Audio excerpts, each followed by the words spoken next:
£10 plus one standard network rate message. Go to gbnews.com/win. Entry start at £2.50. Call 0903 686 3232. Calls cost £2.50 plus your network access charge. Or post your name and number to GB13 PO Box 8690 Derby DE1 9TT. UK only. Entrance must be 18 or over. Lines close at 4 p.m. on the 6th of June. Please check the closing time if listening or watching on demand. Good luck.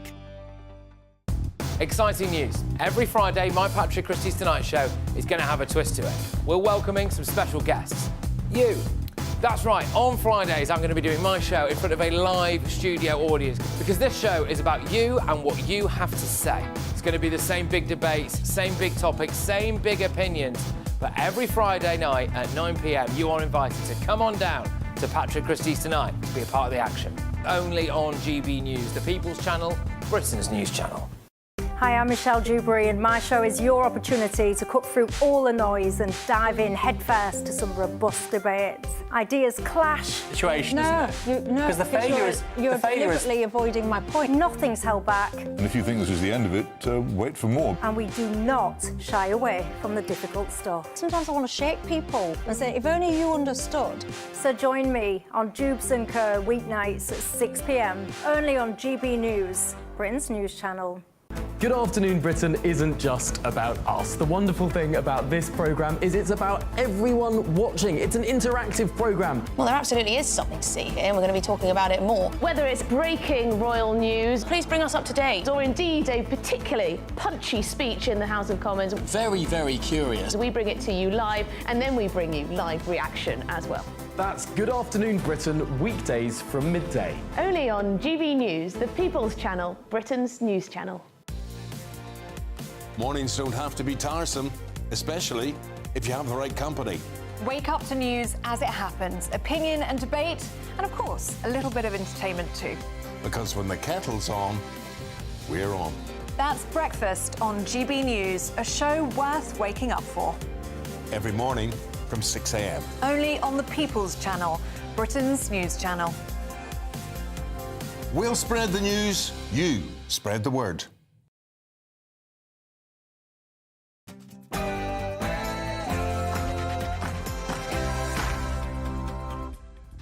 It's 9 p.m, this is Patrick Christys Tonight with me, Ben Leo.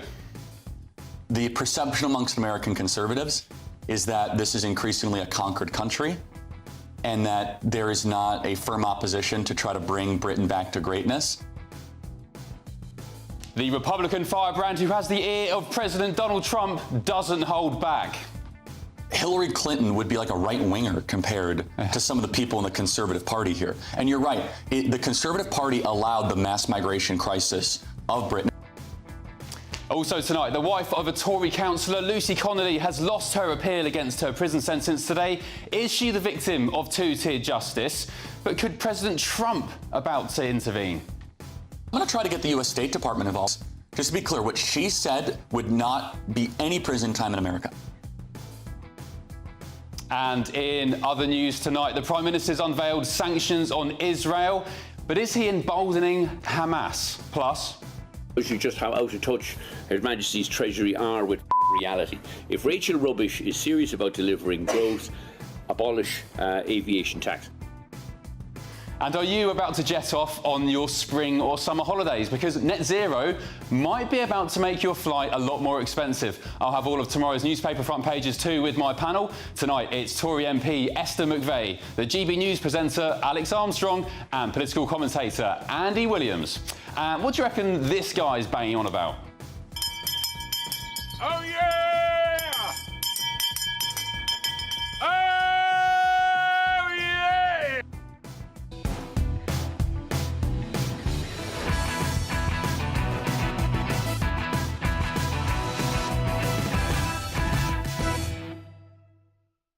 Good evening to you. Thank you for your company tonight. Big exclusive with Conservative firebrand Charlie Kirk coming up. It seems the Lucy Connolly situation has gone international. Stick around for that in just a sec. First, though, let's get your news headlines with Katie Bowen.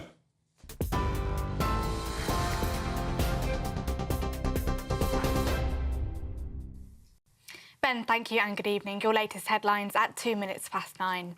Prime Minister Sir Keir Starmer says his new deal with the European Union shows Britain is back on the world stage, claiming it brings an unprecedented level of access to EU markets and boosts UK security. He also pointed to recent trade deals with India and the US as proof that the UK is turning a corner. But backlash is growing over a 12-year extension for EU fishing in UK waters. Conservative leader Kemi Badenoch called it a total capitulation and a stitch-up to chase headlines, accusing the Prime Minister of selling out our sovereignty. Speaking on a visit to Lidl supermarket this afternoon, Sir Keir Starmer said there had been a positive reaction to his deal.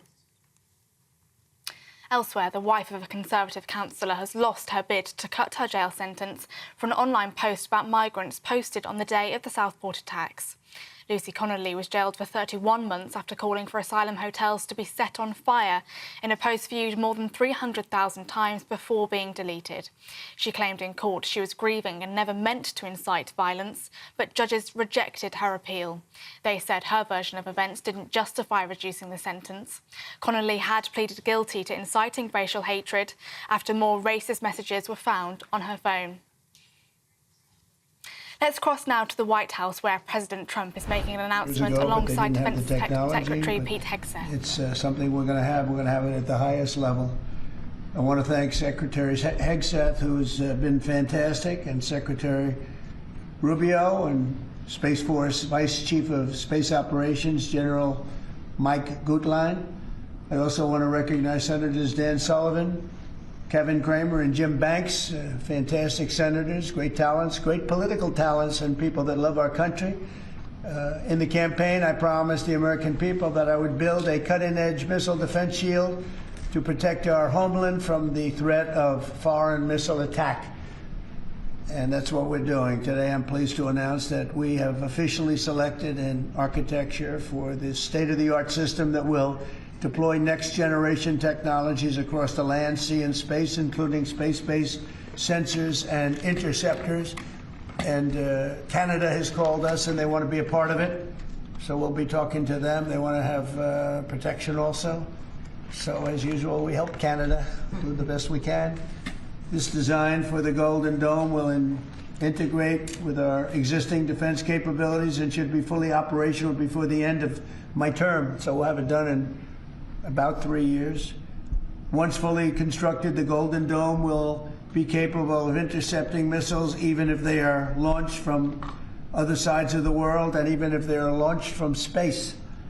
And we will have the best system ever built. As you know, we helped Israel with theirs, and it was very successful, and now we have technology that's even far advanced from that, but including hypersonic missiles, ballistic missiles, and advanced cruise missiles. All of them will be knocked out of the air. We will truly be completing the job that President Reagan started 40 years ago, forever ending the missile threat to the American homeland, and the success rate is very close to 100%, which is incredible when you think of it. You're shooting bullets out of the air. I'm also pleased to report that the One Big Beautiful Bill will include $25 billion for the Golden Dome to help construction get underway. That's the initial sort of a down deposit. And we have probably, you're talking about, General, we're talking about $175 billion total cost of this when it's completed. This afternoon, I'm also announcing that I will appoint, very importantly, General Gutlein to lead the ambitious new effort as the direct reporting program manager for the Golden Dome. Very talented man, and I'm very honored to have been the one that helped to have really created Space Force. Space Force has turned out to be a tremendous success. We were third in space, and now we're #1 in space by a lot. It's not even close.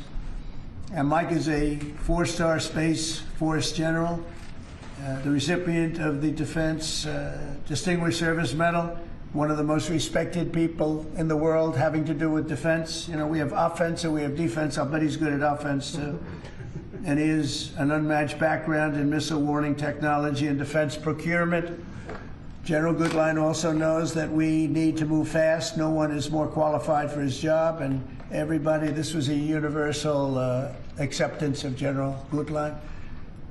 Everybody that knows him and knows everybody else, they said there's only one man for the job, so I have a feeling we have the right guy. But now I'd like to invite Secretary Hegseth and the General to please say a few words and describe the system a little bit. And we appreciate you being here. The press has really been very fair over the last period of a couple of months. I don't know what happened to you. It was so much more exciting the other way. OK, good evening to you. That was President Donald Trump in the White House in America announcing the American Golden Dome missile defence shield, first ordered by Donald Trump in January. It aims to create a network of satellites to detect, track and potentially intercept incoming missiles from foreign adversaries. The shield, as President Trump was talking about there, could deploy hundreds of satellites for missile detection and tracking. The Dome project is estimated to cost, frankly, tens of billions of dollars and take years to implement. So it's caused a little bit of controversy in the United States, facing both political scrutiny and funding uncertainty. But there we had President Donald Trump live from the White House announcing the Golden Dome anti-missile system. Right, sticking with the US theme, earlier today I sat down with the American conservative political activist and social media sensation Charlie Kirk. He's part of a new wave of young pro-Trump personalities who have risen to prominence with unwaveringly loyal media and podcast appearances since the president trounced Democrats in the election last year. Charlie has 5 million followers on X, 6 million on Instagram, and millions more across Facebook and TikTok. He's known to have the ear of President Trump and indeed the Trump administration, reportedly recommending J.D. Vance to serve as vice president. During the run-up to the 2024 US election, the 31-year-old toured 25 different universities in the United States as part of his You're Being Brainwashed tour. And as part of this tour, he held rallies encouraging Marxist students to debate him on a wide range of topics. Should I have to be forced to call a grown man a woman? I think it comes down to a respect thing. If you don't want... So I respect them too much to lie. So I will call them sir, not ma'am. What should the penalty be when someone breaks into the United States of America? Personally, me, I think we should help them get processed. Do you invite random people into your home and be like, hey, you could just squat on my floor and eat my food? Make eye contact with me, please, like a man. Wow. People who... Wait, so you acknowledge that I'm a man? What is a woman? I did not ask about that. I'm not a woman. I don't care. I wouldn't know. I'm asking you about trans men. But what is a woman? I sat down with Charlie today in London ahead of his tour of Oxford and Cambridge universities, and I began our chat by asking him what President Donald Trump thought of the UK. Like you're a massive conservative leader in the US. I'll call you that. I mean, you've been credited with helping getting Donald Trump elected and even advising him on cabinet picks, right? So you are very, very influential. What do you and conservatives and the Trump admin in the US think of the UK? What's your perception of the UK right now? I mean, as a country, and I'll get to the government, I mean, sadly, this place is a husk of its former self. This place needs to get its mojo back. I mean, this is the place that split the atom and invented the steam engine and brought common law to the world. And unfortunately, the perception amongst American conservatives is that this is increasingly a conquered country and that there is not a firm opposition to try to bring Britain back to greatness. I hope that's reform. We'll see what happens. It certainly isn't Labour and, Keir Starmer and all the nonsense that he's doing in this country. But look, I mean, we want this country to be great. America is Britain obsessed. And we talk about the royal family all the time. If you come in with a British accent, we take you more seriously. My friend Steve Hilton, who is an advisor to Cameron, is literally running for governor of California. We love this country from afar. And we're really sad about what's happening to it and what has happened to it. And I think that there's a potential political revolution that can happen in this country. I know it because I've lived through several. With reform, are you talking about? I don't even know. Yes, but I hope so because I like Nigel, but I'm not here to tell you what to do politically. I hate when foreigners come to America and say, vote for Republican, not Democrat. Like, okay, calm down, you don't live here.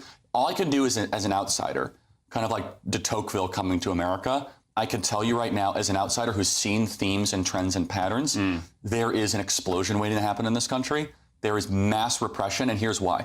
People are coming up to me quietly, me as an American, who follow me on social media. Charlie, I love what you're doing. I wish I could speak out against it. There's so much, the silent majority is what we called it in America. Yeah. And President Trump tapped into that. And these are the muscular class of London. These are the people that are building your hotels, they're driving your taxis, they're the ones that really make London work. And they are so animated about how this country has been run down the gutter. What do they make then? What does Donald Trump? You're good friends with J.D. Vance. You've got Donald Trump's ear. What do they make of Keir Starmer and this Labour government? I don't know. I know President Trump was very positive about the trade deal, and he said that was good dealing, with Keir Starmer.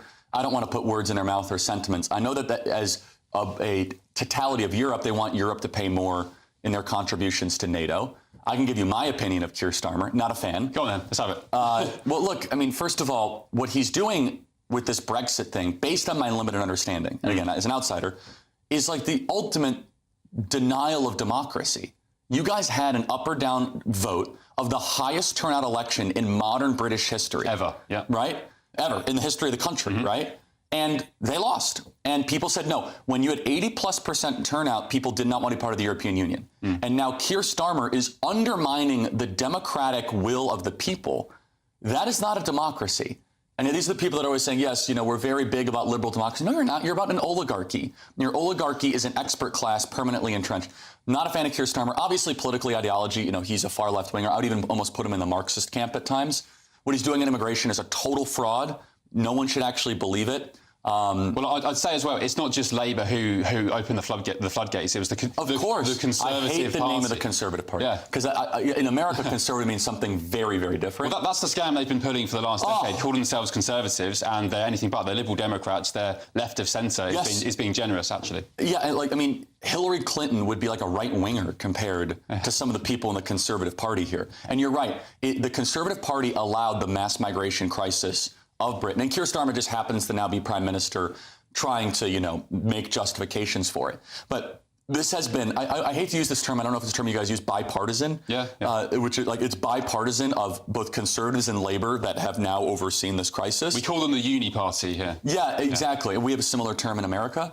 I think there is an opportunity for an ascendant political force. I don't know if it's reform, because of the social media era, because people are consuming information in a decentralized way, because they're not just getting their information from BBC and from the gatekeepers of the information of Britain. Yeah. And I think it's a huge existential threat to the power brokers here in this city and country. You talked about immigration being one of the big levers there, the change in culture and society. Can I ask you, do you think, you guys have had a similar situation on the southern border, just even worse of illegals. I hope you guys understand it's worse. It was worse in America than what you have. 100%, yeah. Both per capita and the volume. And we have this ridiculous idea that I don't even think you guys have, which is called birthright citizenship, which is like, if you just, I hope everyone watching understands how insane it is in America. Can you just explain for the Because there's some things you guys get better than us. A Chinese woman from Beijing can fly in 9 months pregnant, land in San Francisco airport, go straight to the hospital, get a C-section, and that baby is a U.S. citizen. Full U.S. citizen, full passport, no reservation, no asterisk, nothing. That's called birthright citizenship. Right. So all 10 million people come across the border, if they have babies, of which 250,000 a year, all of them get U.S. passports. So we call those anchor babies in America. So it's a problem that Joe Biden manufactured. 10 million people in 4 years, about 30 million people total. We don't actually know the entire number. But immigration is a number that is a issue that transcends political lines. And I think here in Britain, you guys are finally kind of getting into the willingness to have that conversation. Okay, can we talk about, have you had a lady called Lucy Connolly since you've been here? Of course, I talked about her yesterday, and no one knew what I was talking about in Cambridge. Who are you talking about? The students didn't know. I mentioned her because I did the research. My team did an amazing job, and I think she just had her petition denied today. In the last hour or so today, it's Tuesday today, she's had her appeal denied, so she's going to be carrying out her 2.5-year sentence for a solitary tweet. So outrageous. Which she deleted 4 hours later. What's your take on the whole situation? Well, I'm going to try to get the U.S. State Department involved. I don't know if, what their bandwidth is here, but I'm sorry, again, I'm speaking as a citizen, not as a U.S. government. I just want to be very clear. Is this a way that a liberal democracy and an ally of the United States acts? Just to be clear, what she said would not be any prison time in America. I don't like what she said, but she showed contrition. Well, there's 2 parts. The first part where she said, I don't want immigrants in my country. Perfectly acceptable. That's fine. You can say that. You're allowed to have that. I think there was one part about, potentially, violent whatever. Well, she said, let me clarify what she said. Yeah, I want to be clear. So I think by the time she sent the tweets, some asylum hotels were in the midst of being burnt down or their Molotovs thrown through a window. She tweeted, burn them down for all I care.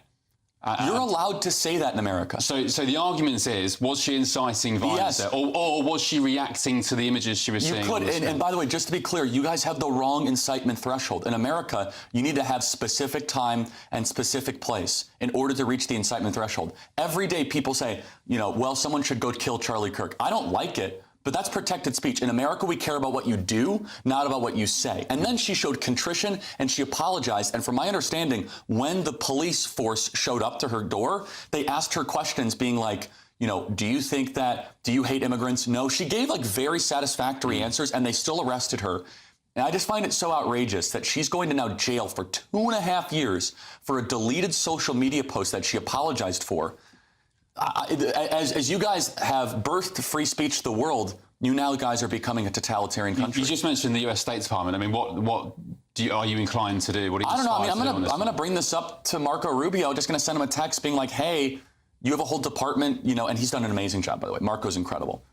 Like, this should be mentioned. And by the way, because it's not new, J.D. Vance brought this up in Germany. The context of Lucy Connolly, her argument is that she fired off that tweet because she'd lost, in tragic circumstances, a 19-month-old baby. Dehydration. And she was so shocked to the core about seeing 3 little girls massacred in Southport, near Liverpool, that's why she reacted in that way. But she deleted it 4 hours later. But again, this is what's so wrong about how you guys are, not you, but your country is viewing this.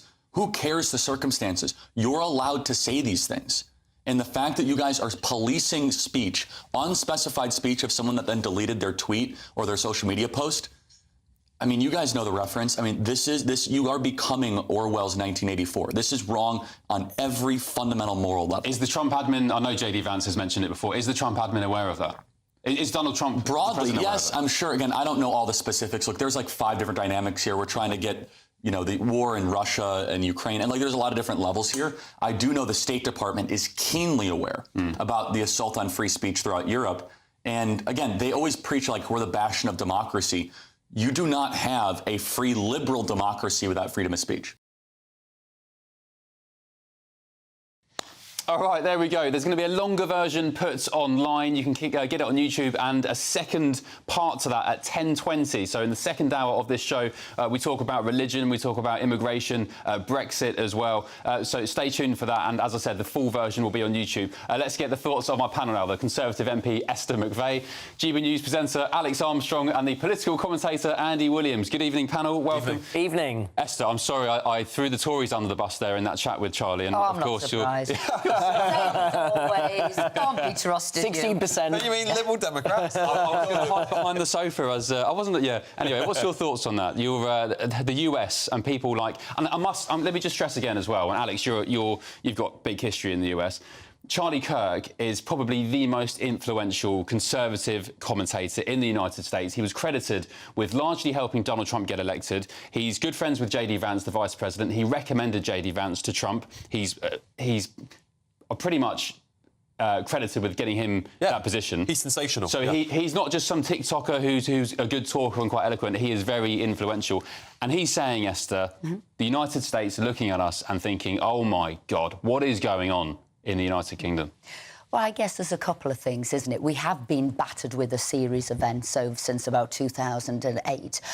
People said there'd be once-in-a-lifetime, once-in-a-generation of events, and they weren't. So we had the financial crash, we've had COVID and lockdown, we've had the first war in Europe, we've come out of Europe. So I think all of those things happened at the same time. So have we been battered and bruised, and do we need to recover from it? Yes. But I would say do not underestimate the UK. Thank you very much indeed. For a small country, we punch well above our weight. We've defended the world not once but twice. We were the start of the Industrial Revolution, the internet, the computer. We gave the world cricket, rugby, and... well, that's what Charlie Kirk was saying. So what I'm saying is, yes, we have gone through a difficult time, but I am a strong supporter of the UK, and I know that as individuals and as a nation, we have resilience, we have brilliance, and we'll go forward. And I do think there is a struggle at the moment with our British identity. We don't want to be hiding our light under a bushel anymore. We have to march forward, and I am, you're talking about whether you're a Lib Dem or a Conservative, I am a strong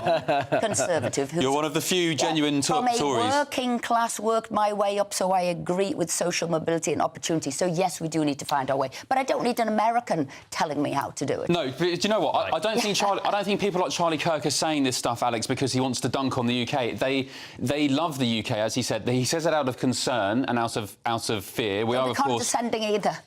Well, I think it is condescending. I think you have to accept some criticism from good friends when it's justified, no? Yeah, it's like when you're in a bad relationship, you'd want your friends to tell you, listen, this isn't healthy for you. Yeah. And that's kind of where our country's headed, particularly on things like free speech. I do get very, very worried about that. I don't believe people should be in jail for tweets along the lines of what Lucy Connolly wrote. I actually agree completely with Charlie Kirk. The threshold is too low. I think when people start saying dates, times, locations, that sort of stuff, then you are probably organising a very violent rally. But when I look at her case, I don't see intent for her genuinely to cause harm to people. And as he said, she showed contrition. We need to be able to... Oh, look, at the end of the day, there's also a man who came over to this country illegally. He was sentenced the other day, put into prison for 9 months for posting a video. I think he was a Palestinian migrant who came to this country, broke into our country and posted a video about how Allah should destroy all the Jews or something along those lines. I'm not quoting exactly.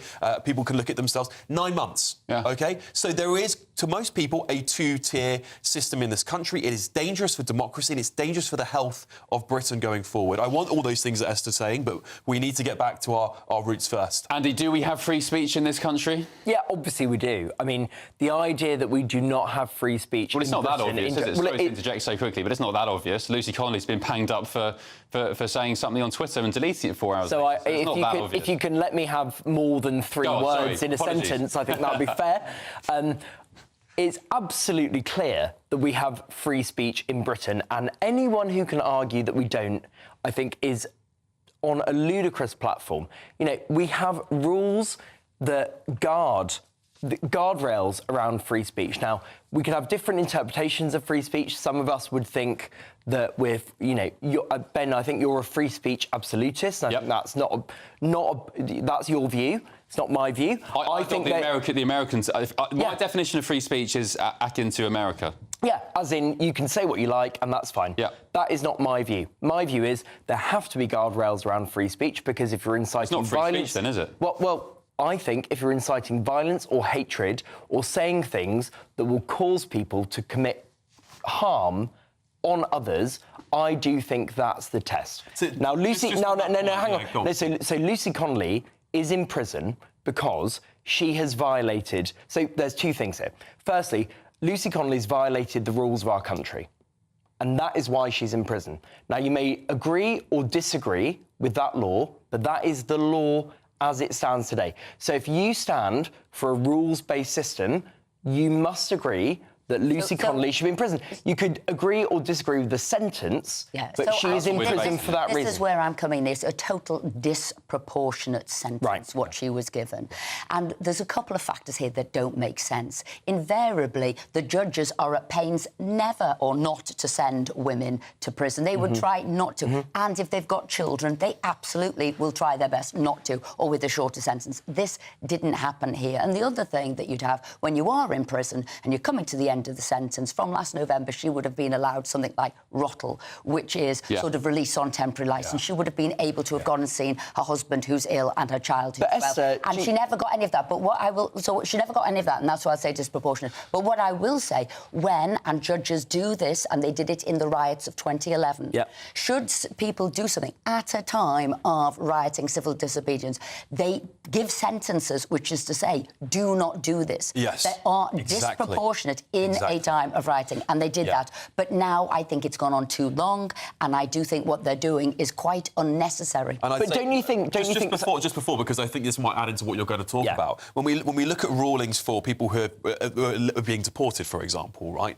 we see judges make decisions based on different articles of the ECHR, like a right to a family life, for example. They must stay here, and we give lots of them are ridiculous things that judges, obviously different categories, let people off for. We aren't showing leniency when it is due, and I do blame the government for this, because Keir Starmer came up very, very clearly and said he wanted these people locked up quicker than they could blink, and that's part of the problem. When politicians are calling for the justice system to this is interference of the separate arms of government. Here's what I would say: if you send a tweet and by the way, let's be clear, when you post on social media, that is publishing. You are publishing... No one disagrees with that, Andy. No one disagrees with the fact that the tweet was wrong. No, right. She deleted it. She admitted it was wrong. And she said... We're not talking about that. Set fire to all the hotels. No, she didn't say that. Yes, she did. No, she didn't, Andy. What did she say? You tell me what she said. She said... Well... Tell me what she said. What was the tweet? I don't want to... I can't repeat it because we're... Repeat it. I'm giving you permission to repeat the tweet. What was she said set fire to all the fucking hotels. And... Apologies for the swearing there, but and what was the full context of the tweet? Well, it doesn't matter what... No, it doesn't matter. The rest of it does not matter. No, it doesn't. The whole conversation about the tweet is here.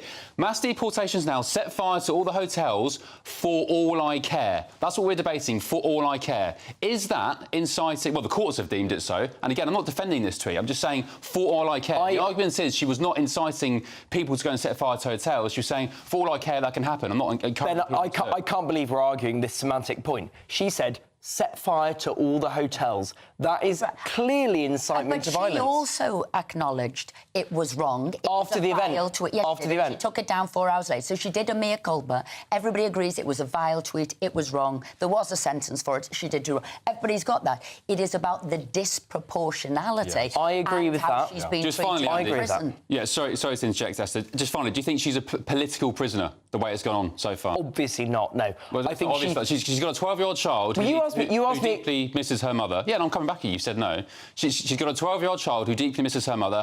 The father of that child is ill, and she's a childminder. She had no previous convictions. The court heard today, I was reading the appeal transcript from the court. The court heard that she was sending private messages, WhatsApp to friends, in the days after that tweet, saying, expressing her fear that it could have been her own children. And then she went back onto Twitter to make calls for no more violence in the riots. None of that was taken into consideration. So is it 31 months her sentence? Is that right? So that seems to me like a disproportionate sentence. Do I think she should have a jail sentence? Absolutely. Okay. I think a deterrent is really important. She broke the law. That is wrong. Is that she's being made she's very little sympathy. She's being made an example of. That's rightly so. We need to make an example of her. That's mob justice. I want to know why she's not getting rattled and being able to go home for a weekend a month. All right, we've got to move on. We'll continue this because we've got the second part of the Charlie Kirk interview coming up in the next hour, so we will continue this. Thank you, panel, for a lively start. Time now for our head-to-head.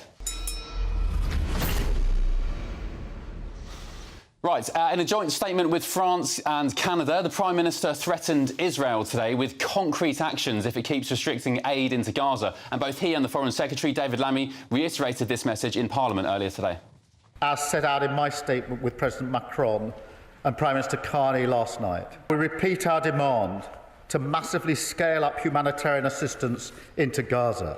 For 11 weeks, Israeli forces have blockaded Gaza, leaving the World Food Programme without any remaining stocks.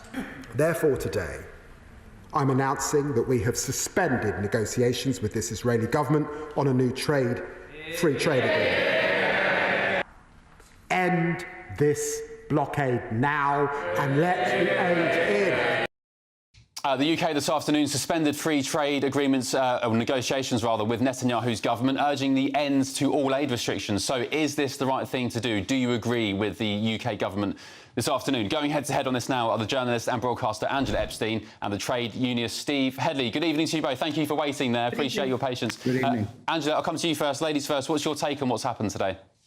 Well, Hamas have issued a statement welcoming the move by the UK government. So we're now in a position whereby this government is being applauded and praised for helping Hamas. Every time it does something against Israel, a democratically elected government, a Western democracy, or hitherto our ally, who is involved in a war that it didn't want. And let's remember, we framed this by the atrocities of October the 7th, in which over 1,300 people were murdered, people were brutalised and raped, and a war Israel did not want. I was there on October the 7th. On October the 6th, the country was going about its business. So remember, Israel did not want this. So every time Hamas hears this kind of hogwash from the British government or anywhere else, They get succor from it. They think how fantastic. It strengthens and emboldens them. And remember, it's seen almost as a reward for Hamas. Now, Israel does not want to fight with the ordinary people of Gaza, the innocent people of Gaza. Every innocent death is one too many. And if Hamas secrete itself in buildings such as schools and hospitals, etc., then innocent people get killed. Now, the reason that Israel withheld its aid was not in order to starve Gaza as part of its instrument of war. It's because the aid was being purloined by Hamas. It was found in Sinwar's lair. And also, where is it going, the aid that does get through? When you've seen Hamas operatives and fighters releasing the hostages, do those Hamas fighters look skinny? Do they look, and where are they getting the energy and the money to fire rockets? Ordinary people may well be suffering, and we don't want that. But Israel feared that the aid was I'm going to bring Steve in, Angela. Sorry, because we're pushed for time. Apologies, because I went over. It's my fault. We went over on the last segment. But Steve, your contributions, please. Well, let's just forget everything that happened since 1948, the Nakba, the occupations in 1967, the stealing of a Palestinian land after that, the starvation, the massacre of 20,000 Palestinian children. What should Israel have done on October the 7th, Steve? 53,000 Palestinians. Let's forget that, and let's just frame it from the 11th of October. Why don't we do that? Because it's a ridiculous narrative. Now, what they've done you can't today even get the date is right. far Shows too... how I didn't little you care interrupt you. about Be quiet. hostages. I didn't interrupt you. Be quiet. Sorry, Steve. What they've done Sorry, today is too Steve. little, I too late. won't have you It's too speaking late. to people like that on my It's show, too little, especially too not late. Angela. Well, you're not. You continually interrupted me. She had a tirade. It's a conversation, Steve. It's a conversation. Well, look, let me speak. What we had today is too little, too late. People are literally starving to death in Gaza. The International Committee for the Red Cross has said that. Amnesty International have said that. The United Nations have said that. This is nothing to do with Hamas.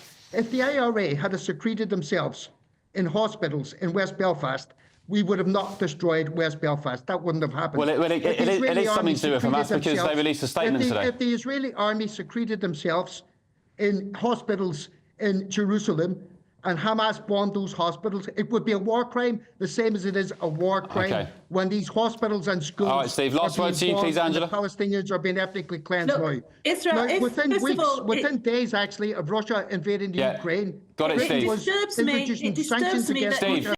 But we see this genocide. Just get him off. Sorry, just get. I'm finished. Angela, last word to you, please. Get Steve off, please. It disturbs me that my opponent here thinks so little of what happened to Israel and the hostages still lying there that he couldn't even get the date right and said October the 11th instead of October the 7th. Hamas need to lay down their arms. They need to stop. Israel does not need to live with a genocidal neighbour. It's right to defend itself. We don't want people affected in Gaza. We don't want innocent people to starve. The aid has to go to where it's going to be used. But if Israel was concerned that it was going to get into the hands of terrorists and it wouldn't go to those people, that's why it stopped it. OK, thank you both for your company. It's been great. Thanks very much. See you.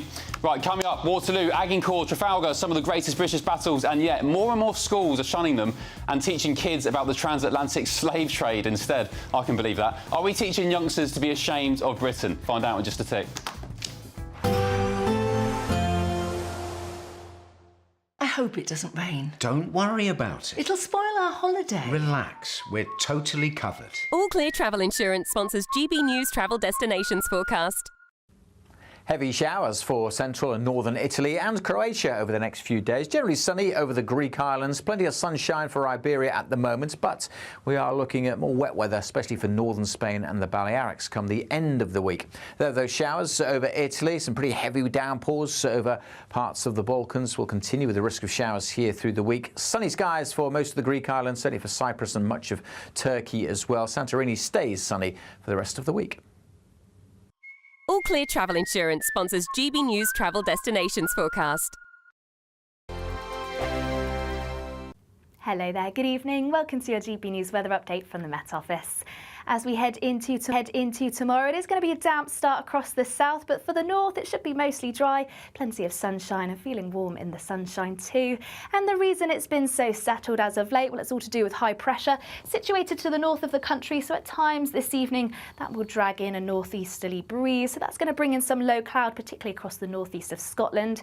Then it's all eyes towards the south, some quite low cloud pushing in at times, also some outbreaks of showery rain as we head towards dawn across southern parts of England England and Wales, perhaps turning a little heavy here at times too. Temperatures not quite dipping away as much under cloudier skies, but across the north it may just be a little bit of a chillier start. So yes, a damp start for many southern areas as we head into tomorrow. The odd heavier outbreak of rain and quite cloudy and murky across parts of the southeast too. But Northern Ireland, northern parts of England, it should be mostly dry and bright. That's away from the east though. Still some lingering low cloud here for the best part of the morning, particularly across the northeast of Scotland, where it may linger for a while before eventually breaking up as we head into the afternoon. And across northern areas, it should stay largely dry and bright. Plenty of sunshine here. But across this south, cloud and outbreaks of rain eventually easing through the morning as it sinks its way southwards, but still a chance of some showers bubbling up into the afternoon. Once again, the odd one could be heavy at times, but where we see the brighter spells, where we see the sunshine, it is still warm, highs reaching around 22 degrees Celsius. Now, a slightly better day on offer as we head into Thursday. Mostly dry, but we still can't rule out a few showers, once again hitting eastern coastlines, and still some quite cloudy skies at times across central areas as this area of cloud sinks its way southwards. But largely dry and bright on Thursday, and it should be dry to end the week. That's before outbreaks of rain moving in from the west on Saturday, and we'll start to see a slight dip in those temperatures too.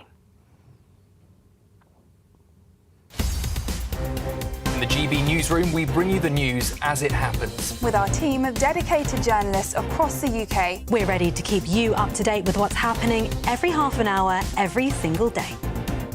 Bulletins here on GB News, the People's Channel, Britain's news channel.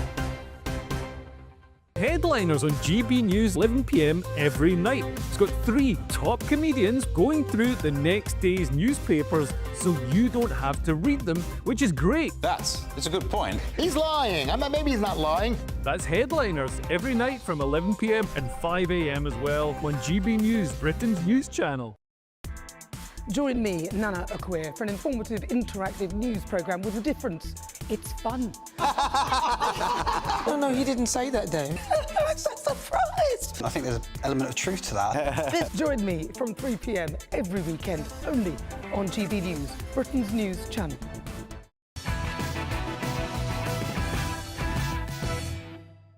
Welcome back to Patrick Christys Tonight with me, Ben Leo, only on GB News. Now, is your teenage child being taught about inspirational British victories in history lessons? Well, it seems it's likely, unfortunately, they're not. A new survey has found only 11% of UK secondary schools are teaching students about battles of Waterloo and Trafalgar, despite, of course, their vital roles in the history of the British Empire. However, almost all children are learning about the transatlantic slave trade and British colonisation. So, is a focus on historical events such as these teaching youngsters to be ashamed of Britain and its past? Well, joining me now is the historian and broadcaster Rafe Haydel Manku. Rafe, good evening. Thank you for your company. Good to see you. What's your take on this? Why are we learning, or why are children learning about the slave trade and the horrors of the empire and not great British victories in history? Yeah, there's such a disturbing and deeply alarming state of affairs in our schools. You know, after the death of George Floyd and the whole Black Lives Matter protests in around 2020, more than 80% of schools decided they were going to, diversify and decolonize their curriculums. And they allowed themselves essentially to be influenced by anti-British activists and their propaganda. As a result of that, the history that's being taught in our schools, I'm afraid to say, is grossly politicized, and it's led to the rise not only of biased history, but in many cases we're seeing fake history. And that's being sustained, I'm afraid to say, also by a teaching profession which is increasingly ignorant and isn't actually aware of the nonsense that they're spouting. So as you've said, Britain's great achievements, its proud legacy, is being downplayed. In many cases, it's being actually suppressed, as with Waterloo and so forth. So our children aren't being taught about the Glorious Revolution, about the Battle of Waterloo, or our role in abolishing slavery.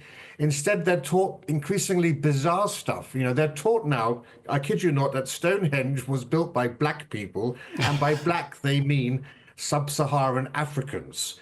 And they're also taught that the African slave kingdoms, who were the ones who actually enslaved Africans and sold them to Europeans, that they are somehow not guilty of any involvement in the slave trade.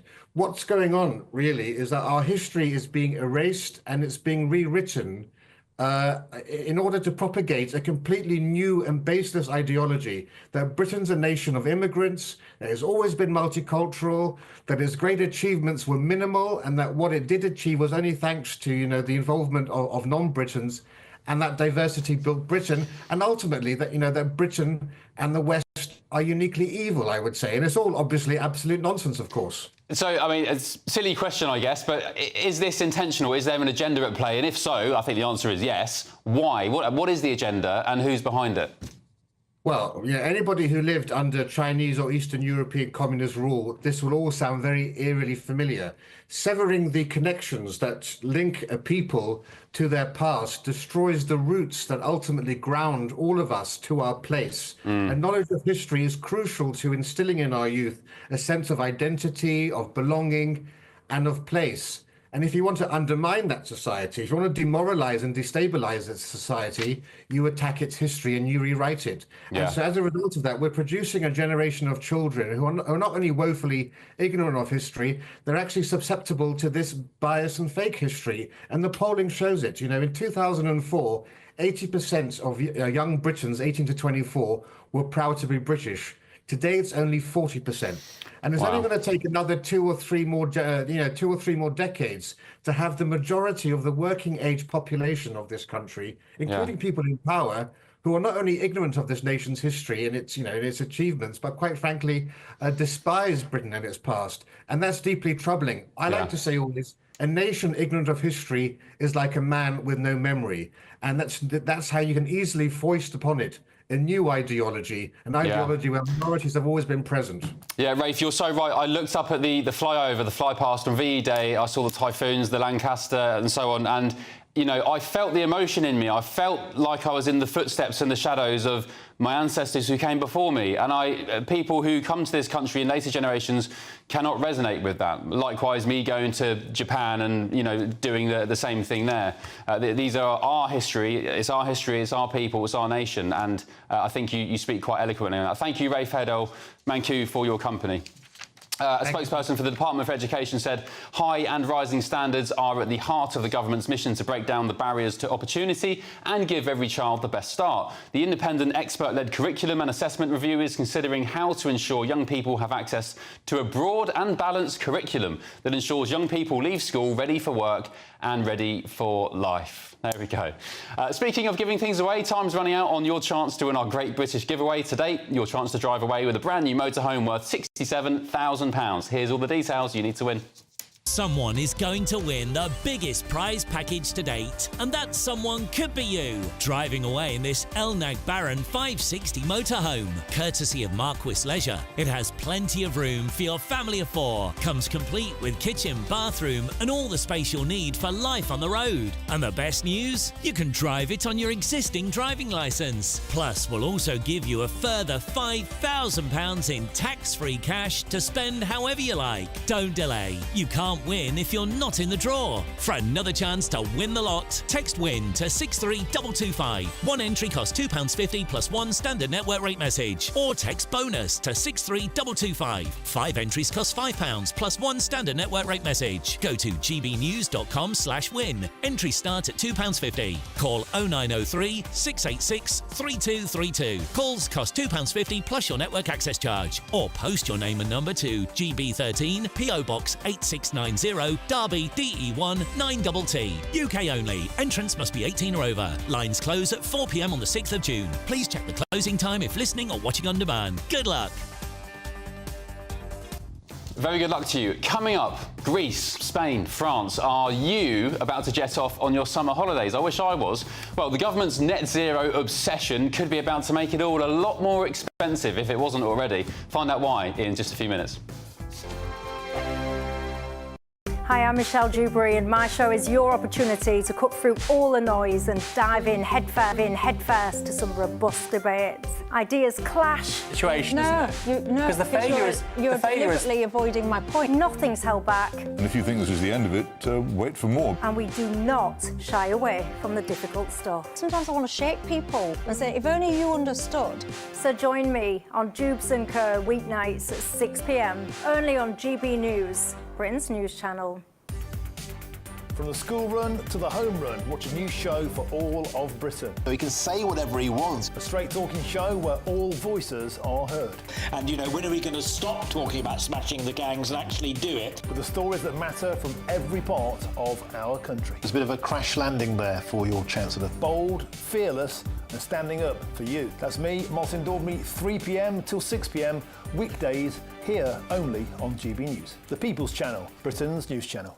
Westminster, the ultimate clique. And you're fighting like rats in a sack. But here on the Camilla Tominey Show, we ask the questions the establishment media is too scared to ask. OK, let me ask you a straight question, because I know you're a straight-talking politician. Whether it's net zero, illegal immigration or law and order, nothing is off limits. You had the power then. Yeah, as I and say, now you've lost it. That's the Camilla Tominey Show, a politics show that's fearless. But no, let me finish my question if you don't mind, because it is my show. Sundays at 9:30, only on GB News, the People's Channel, Britain's news channel.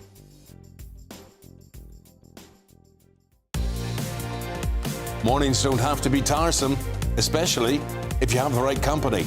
Wake up to news as it happens, opinion and debate, and of course, a little bit of entertainment too. Because when the kettle's on, we're on. That's Breakfast on GB News, a show worth waking up for. Every morning from 6 a.m. Only on the People's Channel, Britain's news channel. We'll spread the news, you spread the word. Westminster's full of talk, but out here, it's the real world. Am I allowed to talk No, now? that's it. This is where it matters, real people and real lives. That's what politics is all about. The fact that Trump made a good start, no. Straight answers, no spin, and just a couple of pints. How many fingers have I got up? About 10. So join me for Lee Anderson's Real World every Friday at 7 p.m, only on GB News. The People's Channel, Britain's news channel.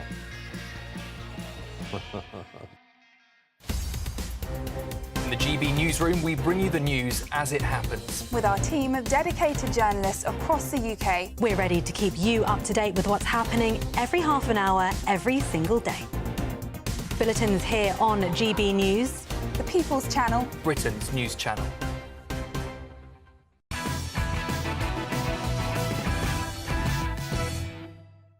Welcome back to Patrick Christys Tonight with me, Ben Leo, only on GB News. Now, are you looking for a late spring getaway or an early summer getaway? Because Ryanair boss Michael O'Leary has warned that travellers will pay substantially more for flights this summer. That's because budget airlines are battling soaring net zero costs. So airlines have been hit with an environmental cost bill that's around £126 million higher than in 2024, as a given allowance of fuel companies can burn without incurring green penalties has been reduced by 50% as well. And the aim of the policy is to incentivise the aviation industry to slash carbon emissions.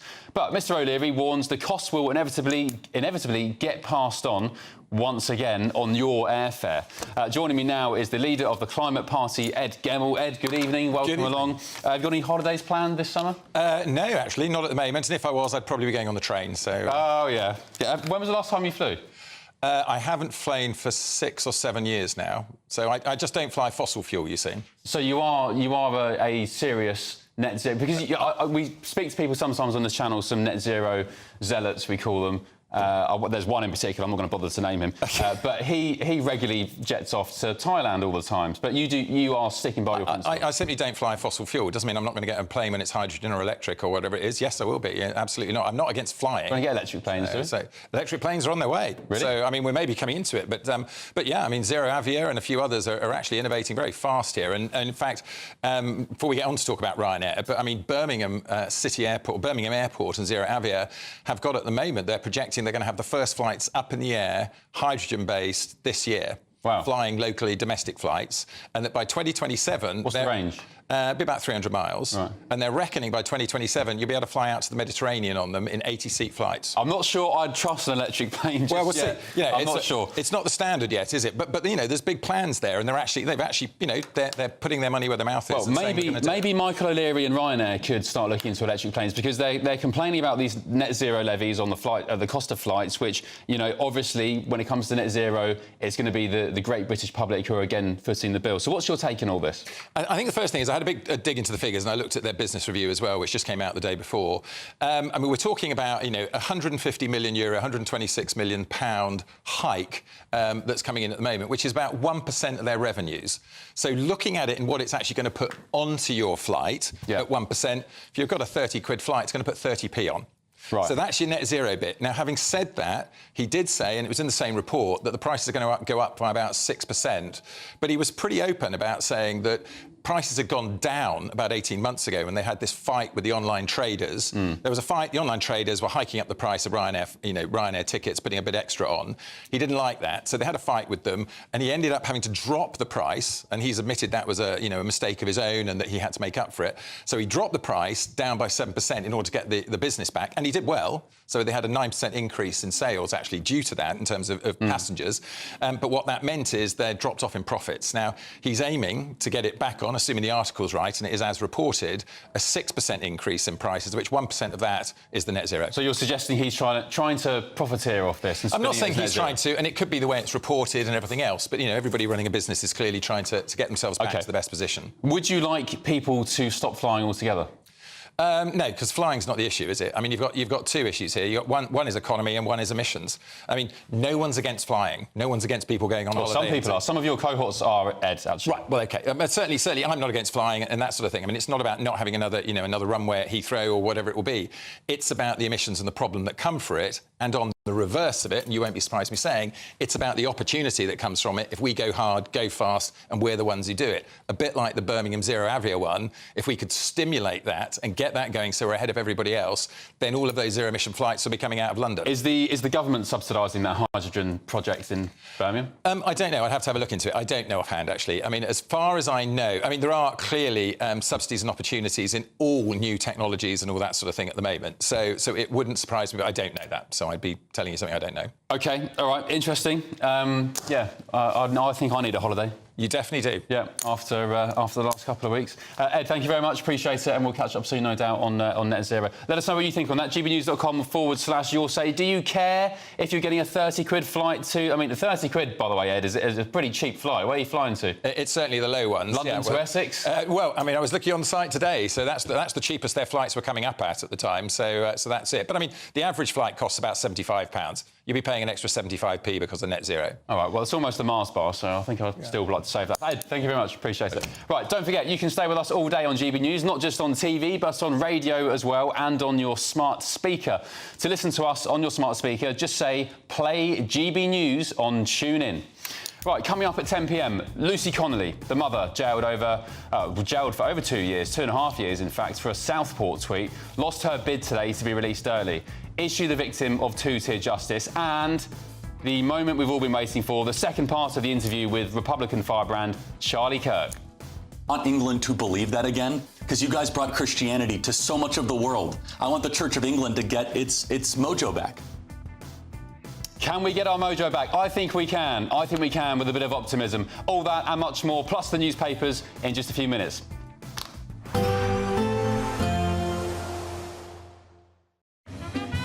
A positive outlook through the night will power through to a bright day ahead.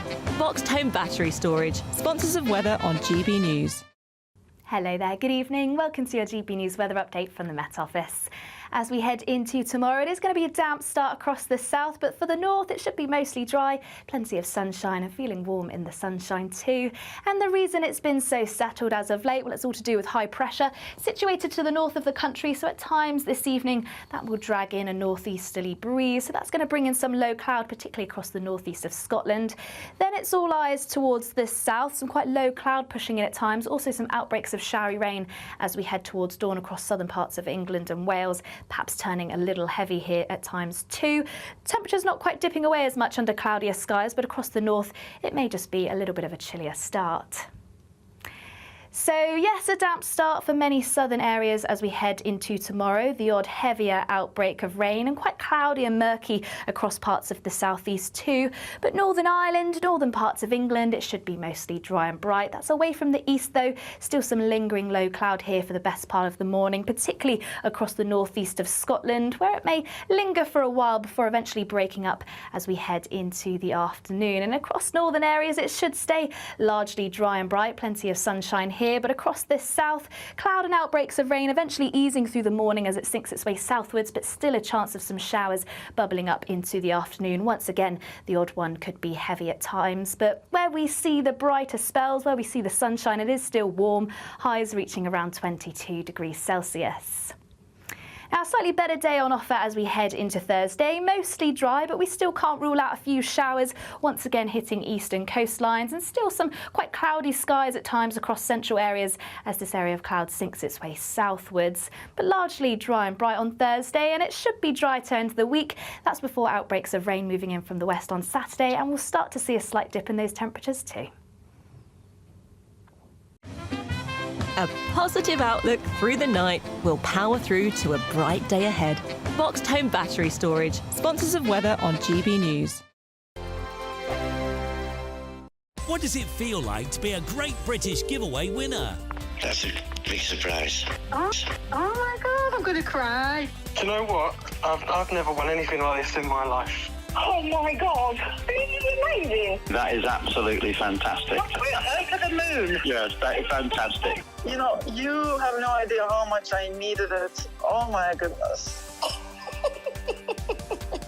That's wonderful. Oh, thank you. Oh, thank you so much. I was gobsmacked. Thank you, GB News.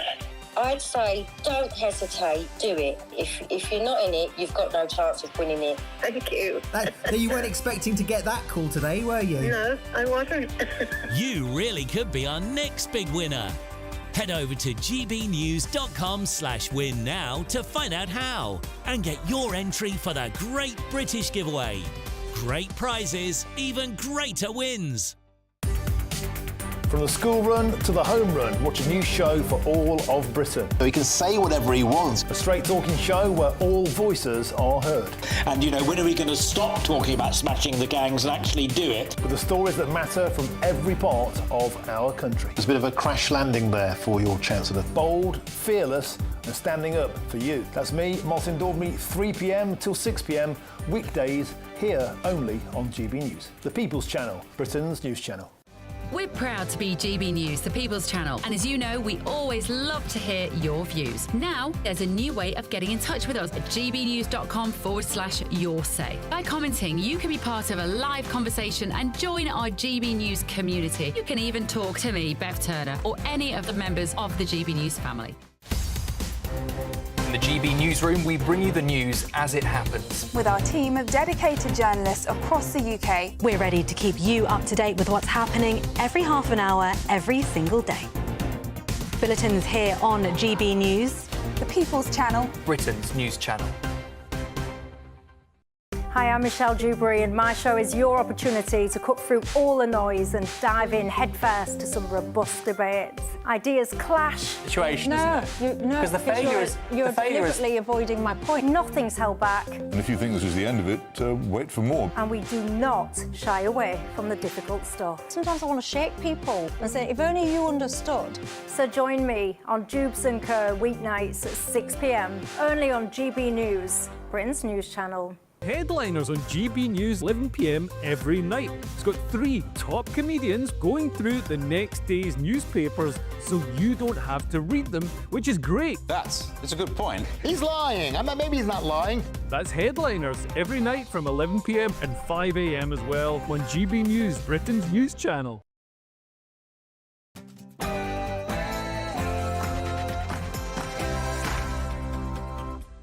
Good evening to you. It's 10 p.m. I'm Ben Leo in for Patrick Christys tonight.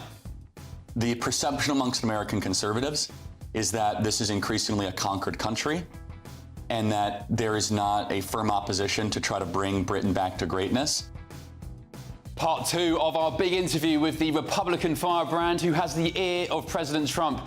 He joins me next and doesn't hold back. Hillary Clinton would be like a right-winger compared to some of the people in the Conservative Party here. And you're right, the Conservative Party allowed the mass migration crisis of Britain. Also, the wife of a Tory councillor, Lucy Connolly, she lost her appeal against her prison sentence today over the Southport tweet. Is she the victim of two-tier justice? And could President Trump be about to intervene? I'm going to try to get the U.S. State Department involved. Just to be clear, what she said would not be any prison time in America. Elsewhere, I'll have all of tomorrow's newspaper front pages hot off the press with my panel. Tonight, it's the Tory MP Esther McVeigh, GB News presenter Alex Armstrong, and the political commentator Andy Williams. And what do you reckon this guy's banging on about? Oh, yeah! Oh, yeah!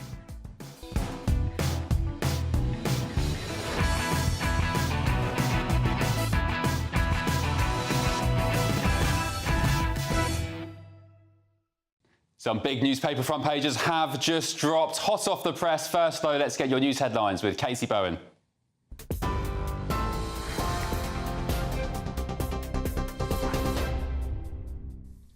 Ben, thank you and good evening. It's 2 minutes past 10, your latest news headlines from the GB newsroom. Speaking a short while ago, US President Donald Trump has unveiled new plans for a golden dome of defence this evening. The president said that he has selected architecture for the defence shield, which will include space-based interceptors. He also pledged that it will be fully operational before the end of his term. Alaska, Georgia and Canada will all be involved with the project. President Trump anticipated that the dome would cost $175 billion in total. In the campaign, I promised the American people that I would build a cutting-edge missile defense shield to protect our homeland from the threat of foreign missile attack. And that's what we're doing. Today, I'm pleased to announce that we have officially selected an architecture for this state-of-the-art system that will deploy next-generation technologies across the land, sea, and space, including space-based sensors and interceptors. A developing story tonight. Deputy Prime Minister Angela Rayner suggested tax rises to Chancellor Rachel Reeves in a secret memo unearthed by the Telegraph newspaper. The Deputy Prime Minister urged the Chancellor to consider an array of new tax rises on savers and investors to raise revenues before the spring statement in March. In the document, Ms Rayner proposed 8 tax increases, including reinstating the pension's lifetime allowance and changing dividend taxes. She also suggested fresh raids on those who pay the additional rate of income tax and a higher corporation tax level for the banks. The Prime Minister has spoken to the President of Ukraine, Volodymyr Zelensky, this evening, Downing Street has announced. The leaders reflected on their meeting in Albania and discussed the UK's latest package of sanctions on Russian military, energy and financial sectors announced today. Both the Prime Minister and President Zelensky agreed to keep the pressure on Russia, with Sir Keir Starmer adding that he is steadfast in his commitment to helping Ukraine secure a just and lasting peace. Elsewhere, the wife of a Conservative councillor has lost her bid to cut her jail sentence for an online post about migrants posted on the day of the Southport attacks. Lucy Connolly was jailed for 31 months after calling for asylum hotels to be set on fire in a post viewed more than 300,000 times before being deleted. She claimed in court she was grieving and never meant to incite violence, but judges rejected her appeal. They said her version of events didn't justify reducing the sentence. Connolly had pleaded guilty to inciting racial hatred after more racist messages were found on her phone. Star of Cheers, George Wendt, has died at the age of 76. Wendt was a key figure in the show from 1982 to 1993 and played Norm Peterson for all 11 series of the NBC sitcom. The actor died earlier today. And some more sad news to bring you tonight. Former MEP and journalist and familiar face here on GB News, Patrick O'Flynn, has died at the age of 59. Previously a political editor of the Daily Express, Mr O'Flynn was elected as UKIP MEP for the East of England in 2014. Tonight, Reform UK leader Nigel Farage paid tribute to Patrick as a great journalist, a great thinker, a great patriot and a titan of our joint cause. Thank you, Paddy. And former Prime Minister Boris Johnson said Patrick was a truly original Conservative journalist who grasped the causes of much of the current discontent. He will be missed. Those are the latest GB News headlines. Now let's go back to Ben. For the very latest GB News direct to your smartphone, sign up to News Alerts by scanning the QR code or go to gbnews.com/alerts.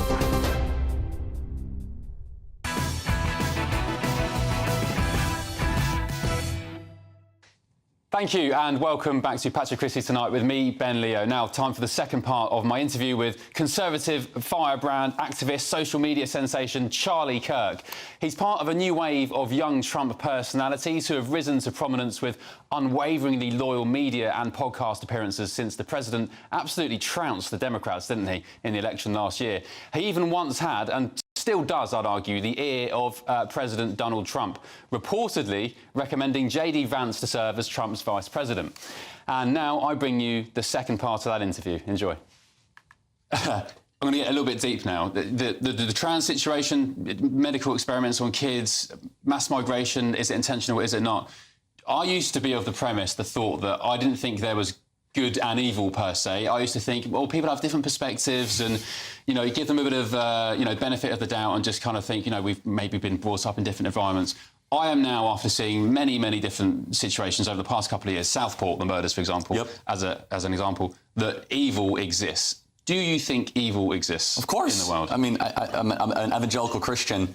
And just like, first of all, I just think that this materialist, secularist lie I saw at Cambridge, that everything is just atoms and matter, there's a supernatural domain. There's a realm out there that's supernatural.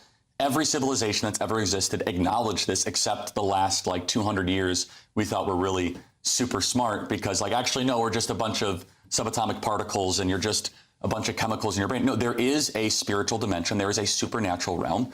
And of course, evil exists. As an evangelical Christian, we believe evil has kind of like a chief executive officer, Satan or Lucifer.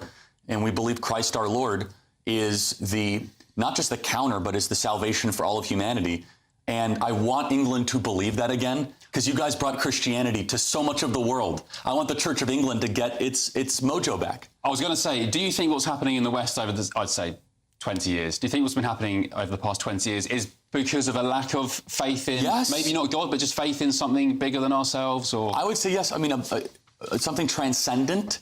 I mean, look, can a civilization continue when it cuts off what gave it life? Probably not. And that's what modernity is flirting with right now.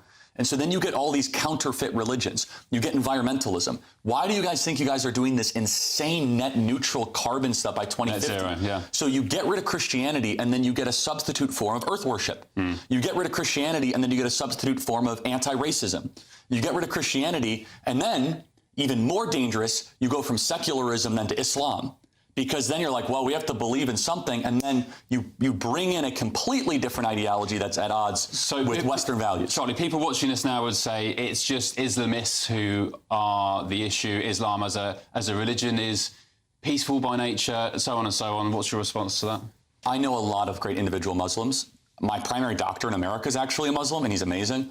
That's not the point. You can walk the street and meet a great Muslim in London. The question is macro Islam compatible with Western values? Macro. Of course it's not. There are three major reasons why. Islam does not believe in freedom of speech. Islam does not believe in freedom of religion. And Islam does not believe in separation of mosque and state. Those three things are antithetical to the West. In a Muslim majority country, most Muslim majority countries, you cannot criticize the Prophet Muhammad. In most Muslim majority countries, you do not have the same robust freedom of religion protections. And finally, whereas we in the West are very careful to try to intermix religion and state, they are commanded to actually go into the state and try to change the state to be more Islamic around the core pillars of Islam. And the last thing I'll finally say is I cannot see a single Western country that has become more Islamic and has become a better place to live that is happier or freer. By what metric? Just happiness, quality of life? Everything, from quality of life, from cultural cohesion, from whether people want to live there, prior to the native-born fertility rates. Again, people watching this will say is your criticism of the religion itself or not Muslim people? Because there are British Muslims who have been born here. You don't have to caveat it all the time. I know you guys have to because you're British and all that. A culture ceases to exist when you don't have unified language, when you cannot talk to your neighbor. I'm not discounting that there are good individual Muslims. The question that we need to reckon with the West is Mohammedanism compatible with the teachings of Blackstone? Is it compatible with the legacy of Wilberforce? All right. And the great thinkers that have come from this country? And I will say, no, there's a reason why when you go to these Islamic countries that you're not going to see the equal protection of rights, that you do not believe in universal human equality, that you do not believe the same things that we believe in the West. And I think it's suicidal to import millions of them. Yeah, and you know what, just on a passing point on that, it's most of the time, as far as I'm concerned, it's not even multicultural. because there was an example there was a school a few months ago during Easter which cancelled Easter celebrations out of respect for other faiths. So it's not as if the word multicultural and multi-diverse doesn't include Christianity. No, and again, this is the red-green axis, and Britain is at the forefront of this. You have the Marxists that have infiltrated your government and the Islamists that are coming to your country.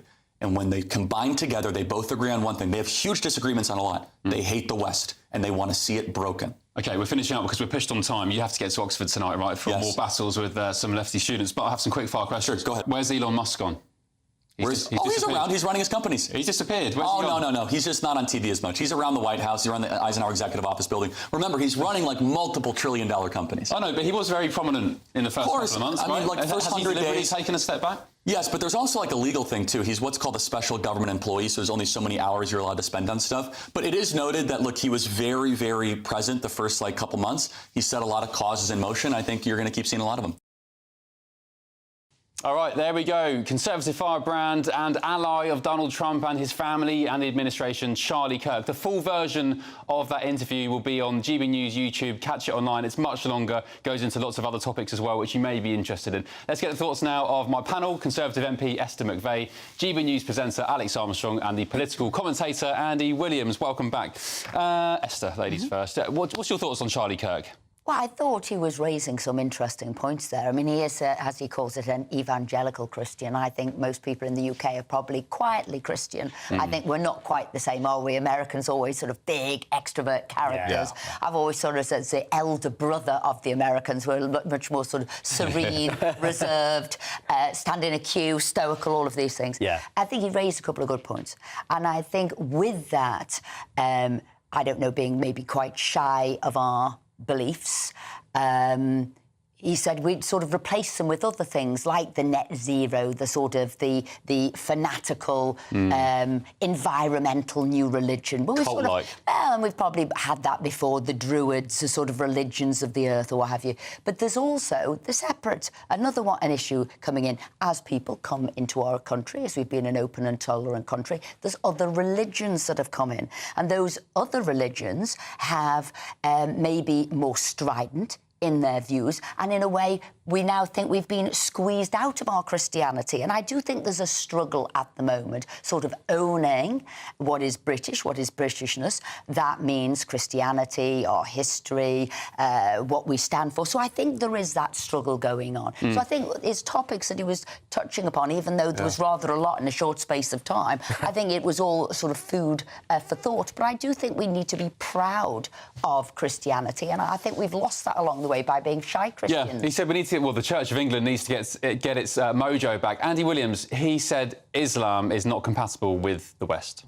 Well, I'm no expert on the Church of England, although my grandfather was a Church of England vicar. But you weren't listening of a sudden. No, I was only there occasionally.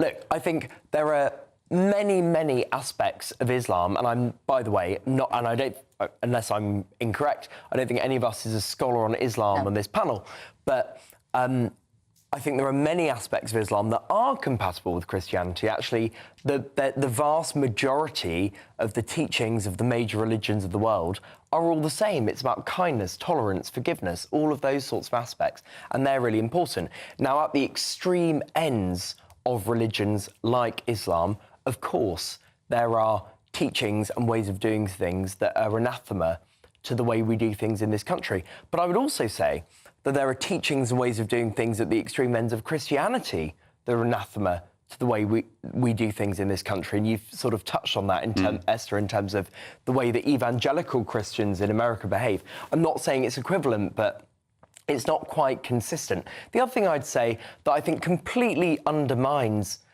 the argument you've just heard is to call Keir Starmer a Marxist is just total nonsense. He went to a commie training camp in Czechoslovakia. Tell me more. Rachel Reeves had in the Treasury. Esther, you know this. Rachel Reeves had a portrait of who? Was it the famous feminist, massive communist. Yes. I can't remember who it was, actually. I can't remember off the top of my head.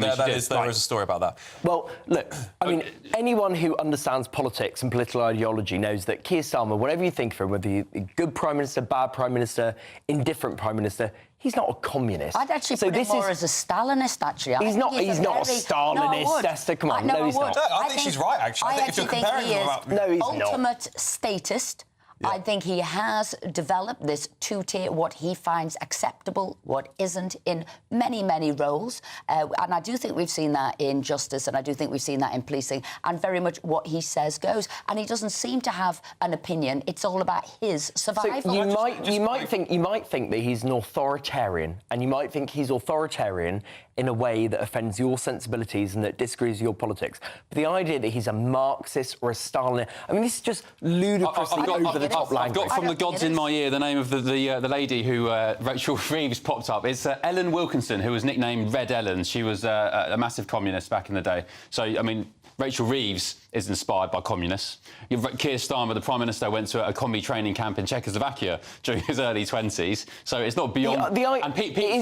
Just to add, sorry to interrupt, people like Peter Hitchens have done deep dives into Keir Starmer's background, and he is quite adamant from his own academic research that Keir Starmer is more... he's a Trotskyist at heart. He's a massive commie. The idea that Keir Starmer or Rachel Reeves, or frankly anyone on the Labour front bench, is a communist. Why is Rachel Reeves putting up pictures of commies in her office? It's absolutely... Because, people put communists in whatever iconography up. There are all sorts of people who don't understand what Che Guevara thinks who put up... It's ludicrous. I mean, it's utterly absurd. They are not... if any of you can make an argument that either of those people are communists, I'd love to hear it. It's absolute nonsense. When I look at what he's trying to do with the taxation, when I look at what he's doing with the wealth of people, when I look at what he's doing to farmers, and now he's looking at basically compulsory purchasing farming land, because he does not believe an individual should have wealth, and actually it should all reside with the state. And you see the journey he's going in, and he hasn't even been in office a year yet. I actually think he is much more of a red end of the sort of the Labour beyond socialism into sort of communism, Stalinism. Absolutely, I do. So you can't tell me what I think. I'm just watching him, man, and I'm amazed, to me, how awful he's been so soon, and the drastic measures he has done to so many people to destroy their livelihood so soon. That's family businesses, farmers. Yeah, I mean, you're right, Esther. You can only judge people by the content of their character. I mean, you know, Alex, you were laughing uncontrollably there whilst... Well, no, I actually 100% agree, especially when you said Stalinist. And I understand why you might find that offensive, by the way. Some people might find... I'm not offended, I just think you're wrong. You know what I mean? I think it's very, very off. But when you look at his character, the way everything is very tightly controlled, every message is controlled. He believes in this very strict law and order regime, and he won't bend on those things. And, you know, it's this sort of, you know, statism and this belief that the state is so important and precious, and that actually things outside of it might be trying to infiltrate in the state, that he can't let go of that. Those sorts of things, I always worry about politicians like that, because I believe in the freedom of individuals. So do you think Brexit, he's now reversing. He always wanted to. He's now got his way. I'd say he's doing a salami rejoining of the EU, slice by slice. That's what he's doing. His mind, his focus, this is what I'm doing. Yeah. No, honestly, I'd be very wary. What were you going to say about reform just then? What I was going to say, I think if you want to look at statism, you know, that is a party that is controlled by one man's ego and one man's way of doing things. No, and it's Nigel Farage. And honestly, if you want a one-party state and a one-man state, go and vote for reform. Because trust me, because nobody apart from Nigel Farage has any say in what reform do. Zia Youssef, Richard Tice, whatever. We have to be accurate. It has democratised. Well, he did follow the democratic vote, which was the democratic vote of Brexit. Well, be careful, Esther, because they might take your seat next. All right, I see Andy's handling the local election results well, Andy? I'll get some tissues out in a minute. Right, speaking of giving things away, time is running out, and your chance to win our Great British Giveaway, your chance to drive away with a brand new motorhome worth over £67,000. Here's all the details you need to win. Someone is going to win the biggest prize package to date, and that someone could be you, driving away in this Elnag Baron 560 motorhome, courtesy of Marquis Leisure. It has plenty of room for your family of 4, comes complete with kitchen, bathroom and all the space you'll need for life on the road. And the best news? You can drive it on your existing driving licence. Plus, we'll also give you a further £5,000 in tax-free cash to spend however you like. Don't delay. You can't win if you're not in the draw. For another chance to win the lot, text WIN to 63225. One entry costs £2.50 plus one standard network rate message. Or text BONUS to 63225. 5 entries cost £5 plus one standard network rate message. Go to gbnews.com/win. Entries start at £2.50. Call 0903 686 3232. Calls cost £2.50 plus your network access charge. Or post your name and number to GB13 PO Box 8690 Derby DE1 9TT. UK only. Entrance must be 18 or over. Lines close at 4 p.m. on the 6th of June. Please check the closing time if listening or watching on demand. Good luck.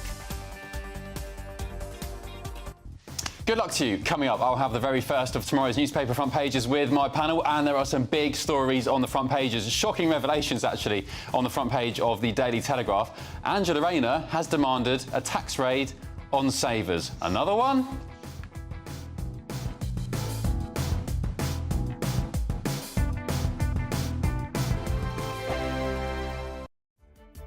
What is the state of our economy? What is the state of our National Health Service? What is the state of our schools? What on earth is going on? Understanding Britain means understanding the state we are in. This is State of the Nation with me, Matt Goodwin, Wednesdays, Thursdays and Fridays from 8 p.m. on GB News. This is GB News, Britain's news channel. This must have been the most difficult time. Yeah, for him, yeah, obviously. But I noticed there's no mention of the one that happened to me when I was a Top Gear presenter, when I ended up upside down in a ditch just outside Ormskirk and had to burrow my way out of the wreckage. Gosh. I was then taken to hospital having been scalped with numerous injuries and was told to keep quiet and not tell anybody about it. And get this, had to ride back from the hospital to my house on a motorcycle. They just keep quiet about it. And they just paid off the guy whose Lotus Classic car was completely written off in the accident. Gosh. And the only trace of this incident is on my Wikipedia page, where at the bottom it says, "We love getting together as presenters so we could have a good laugh about what Steve Berry had crashed that week. Jeremy Clarkson, having a good old laugh at my expense." Well, Steve, I'm really sorry. I had no idea that had happened to you, and obviously, No, equally... you know, nobody's got any idea what happened to me. They just had a good old laugh about it. I had to burrow my way out to that car like a badger. My hands were cut to shreds, and I had to ride home. Having been scalped, I had to have my scalp stapled back onto my head. They told me to shut up and keep quiet about it. And I got 6 grand. The problem for me is it's just dangerous. Once you start messing about with cars and motorbikes, it's just you're rolling the dice every single time you do it. And every so often it's going to come up snake eyes. And it did for Freddie. And I feel sorry for the lad. It's terrible what happened to him. But I'll tell you what, that £9 million must... Well, it's a dangerous game, isn't it? Steve Berry, thanks indeed for joining us. GB News, the People's Channel. Westminster, the ultimate clique. And you're fighting like rats in a sack. But here on the Camilla Tominey Show, we ask the questions the establishment media is too scared to ask. OK, let me ask you a straight question, because I know you're a straight-talking politician. Whether it's net zero, illegal immigration or law and order, nothing is off limits. You had the power then.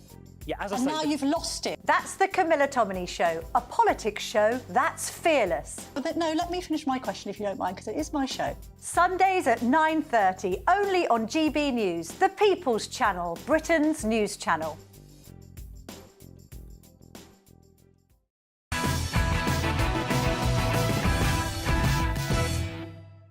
Welcome back to Patrick Christys tonight with me, Ben Leo, only on GB News. The first newspapers have just dropped. Let's take a look at the front page of The Independent. The headline reads, Gaza hunger crisis, utterly intolerable. The UN warns 14,000 babies could die by tomorrow without aid lorries.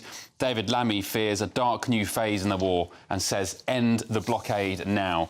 The Daily Mail tomorrow, Boris, Starmer's Britain is turning into a police state. The ex-Prime Minister leads free speech backlash as judges refuse to reduce Lucy Connolly's 31-month jail term over Southport tweet. And the Telegraph, Daily Telegraph, this is a big one, we'll discuss this now. Oh, dearie me. Angela Rayner's secret plan to tax savers. So a leaked memo reveals a split at the heart of government between the Deputy PM and Rachel Reeves. The Minister demands that the Chancellor target pensions and shares rather than cut to services.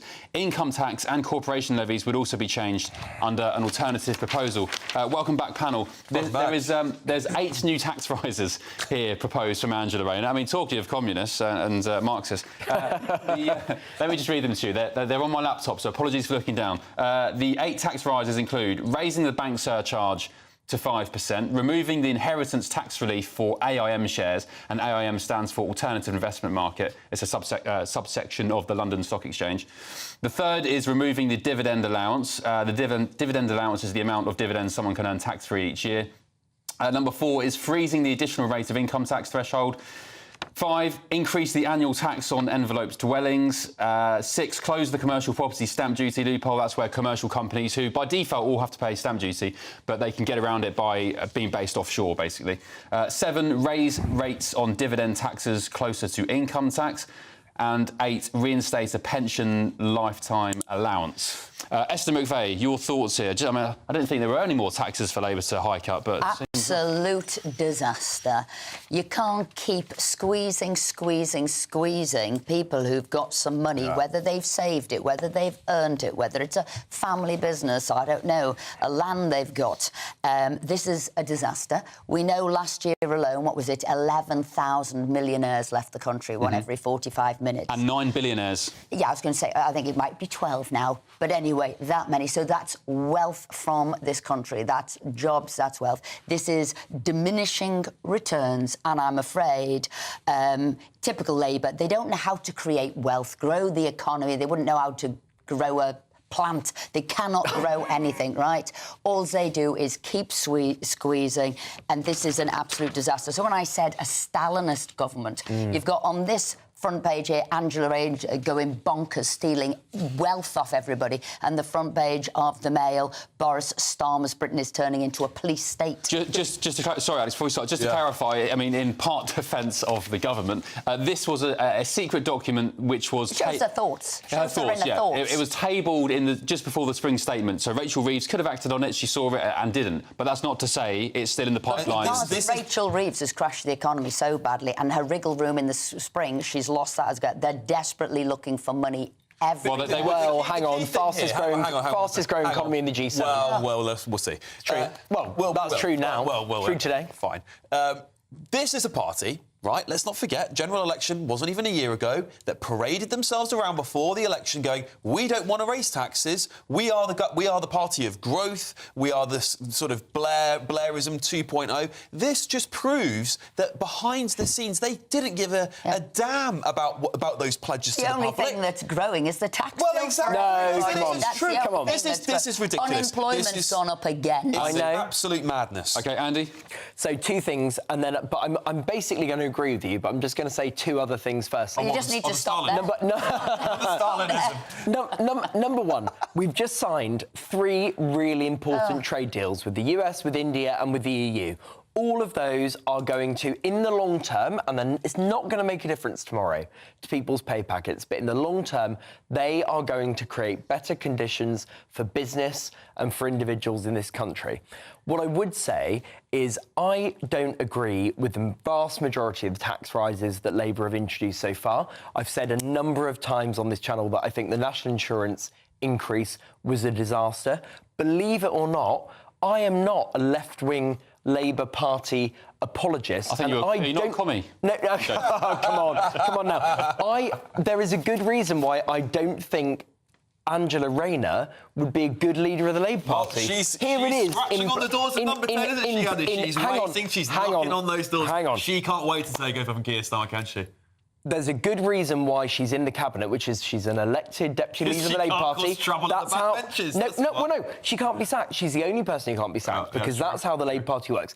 But she is not, in my view, the right person Can I just be a future leader of the Labour Party. Really and this is the proof. Hang on. One really important thing, Andy, is that Keir Starmer has stitched her up royally, hasn't he? Because he's given her that house building target, which we know she cannot reach, and that is going to help hinder her ability to challenge. That's a very cynical view. I don't think there is clearly a cabinet split here. I mean, there's a bit of colour here. There's a paragraph in the Telegraph. Allies of the Deputy Prime Minister, Angela Rayner, have said she's become increasingly exasperated with having to publicly defend Treasury spending cuts and is pushing back in private. So they've never, ever wanted to live within their means or look at what budgets needed to be smaller, look at increasing productivity, getting the quangos under control, getting the public sector under control, getting people back into work. So they didn't want to do that. They've never wanted to cut the benefits. And by the way they did it was wrong anyway. They were looking for £5 billion, thought to take out a PIP. What a disaster. But I'm afraid the only thing Labour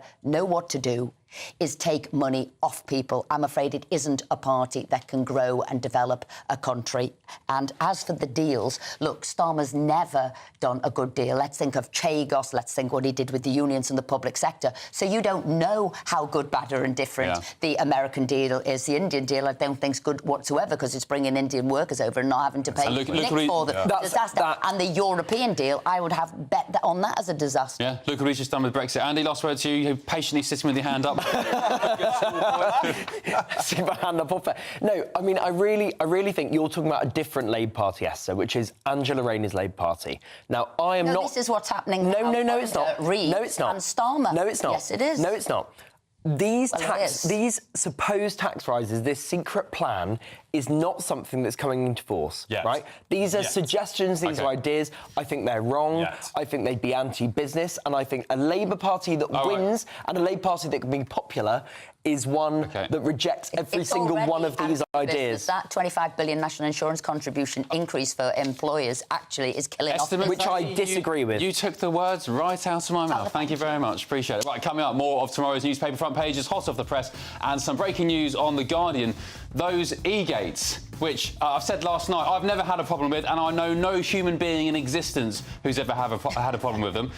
The Prime Minister was banging on about them yesterday, wasn't he? Well, Brits might not get access to them until 2026 anyway. Back in a tick. I forecast a perfect holiday in the sun. Weather looking good then? For sure, and no worries about our travel insurance. All Clear Travel Insurance sponsors GB News Travel Destinations Forecast. Heavy showers for central and northern Italy and Croatia over the next few days. Generally sunny over the Greek islands. Plenty of sunshine for Iberia at the moment, but we are looking at more wet weather, especially for northern Spain and the Balearics come the end of the week. There are those showers over Italy, some pretty heavy downpours over parts of the Balkans. Will continue with the risk of showers here through the week. Sunny skies for most of the Greek islands, certainly for Cyprus and much of Turkey as well. Santorini stays sunny for the rest of the week. All Clear Travel Insurance sponsors GB News Travel Destinations Forecast. Hello there, good evening. Welcome to your GB News weather update from the Met Office. As we head into tomorrow, it is going to be a damp start across the south, but for the north, it should be mostly dry. Plenty of sunshine and feeling warm in the sunshine too. And the reason it's been so settled as of late, well, it's all to do with high pressure situated to the north of the country. So at times this evening, that will drag in a northeasterly breeze. So that's going to bring in some low cloud, particularly across the northeast of Scotland. Then it's all eyes towards the south, some quite low cloud pushing in at times. Also some outbreaks of showery rain as we head towards dawn across southern parts of England and Wales, perhaps turning a little heavy here at times too. Temperatures not quite dipping away as much under cloudier skies, but across the north it may just be a little bit of a chillier start.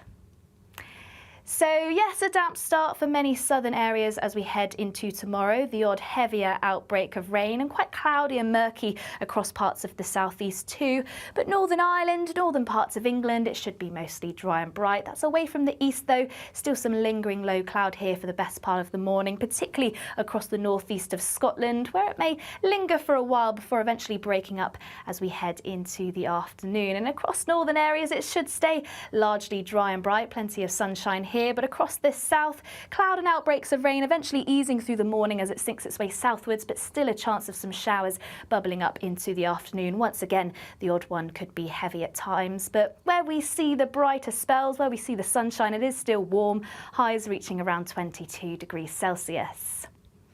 Now, a slightly better day on offer as we head into Thursday. Mostly dry, but we still can't rule out a few showers, once again hitting eastern coastlines, and still some quite cloudy skies at times across central areas as this area of cloud sinks its way southwards. But largely dry and bright on Thursday, and it should be dry to end the week. That's before outbreaks of rain moving in from the west on Saturday, and we'll start to see a slight dip in those temperatures too. From the school run to the home run, watch a new show for all of Britain. He can say whatever he wants. A straight talking show where all voices are heard. And, you know, when are we going to stop talking about smashing the gangs and actually do it? With the stories that matter from every part of our country. There's a bit of a crash landing there for your Chancellor. Bold, fearless and standing up for you. That's me, Martin Daubney, 3 p.m. till 6 p.m, weekdays, here only on GB News. The People's Channel, Britain's news channel. Westminster's full of talk, but out here, it's the real world. Am I allowed to talk now? No, that's it. This is where it matters, real people and real lives. That's what politics is all about. The fact has Trump made a good start? No. Straight answers, no spin, and just a couple of pints. How many fingers have I got up? About 10. So join me for Lee Anderson's Real World every Friday at 7 p.m, only on GB News. The People's Channel, Britain's news channel.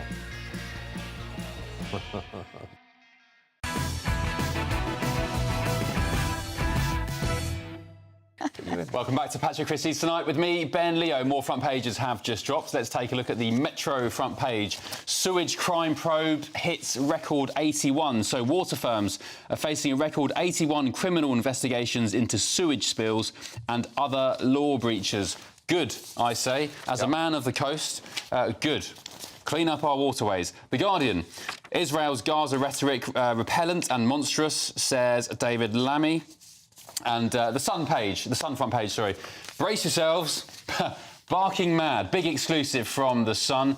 Now we give bed and board to an asylum-seeking dog. Yes, you heard that right. Taxpayers are to fork out thousands of pounds to put up a dog that crossed the channel in a packed dinghy.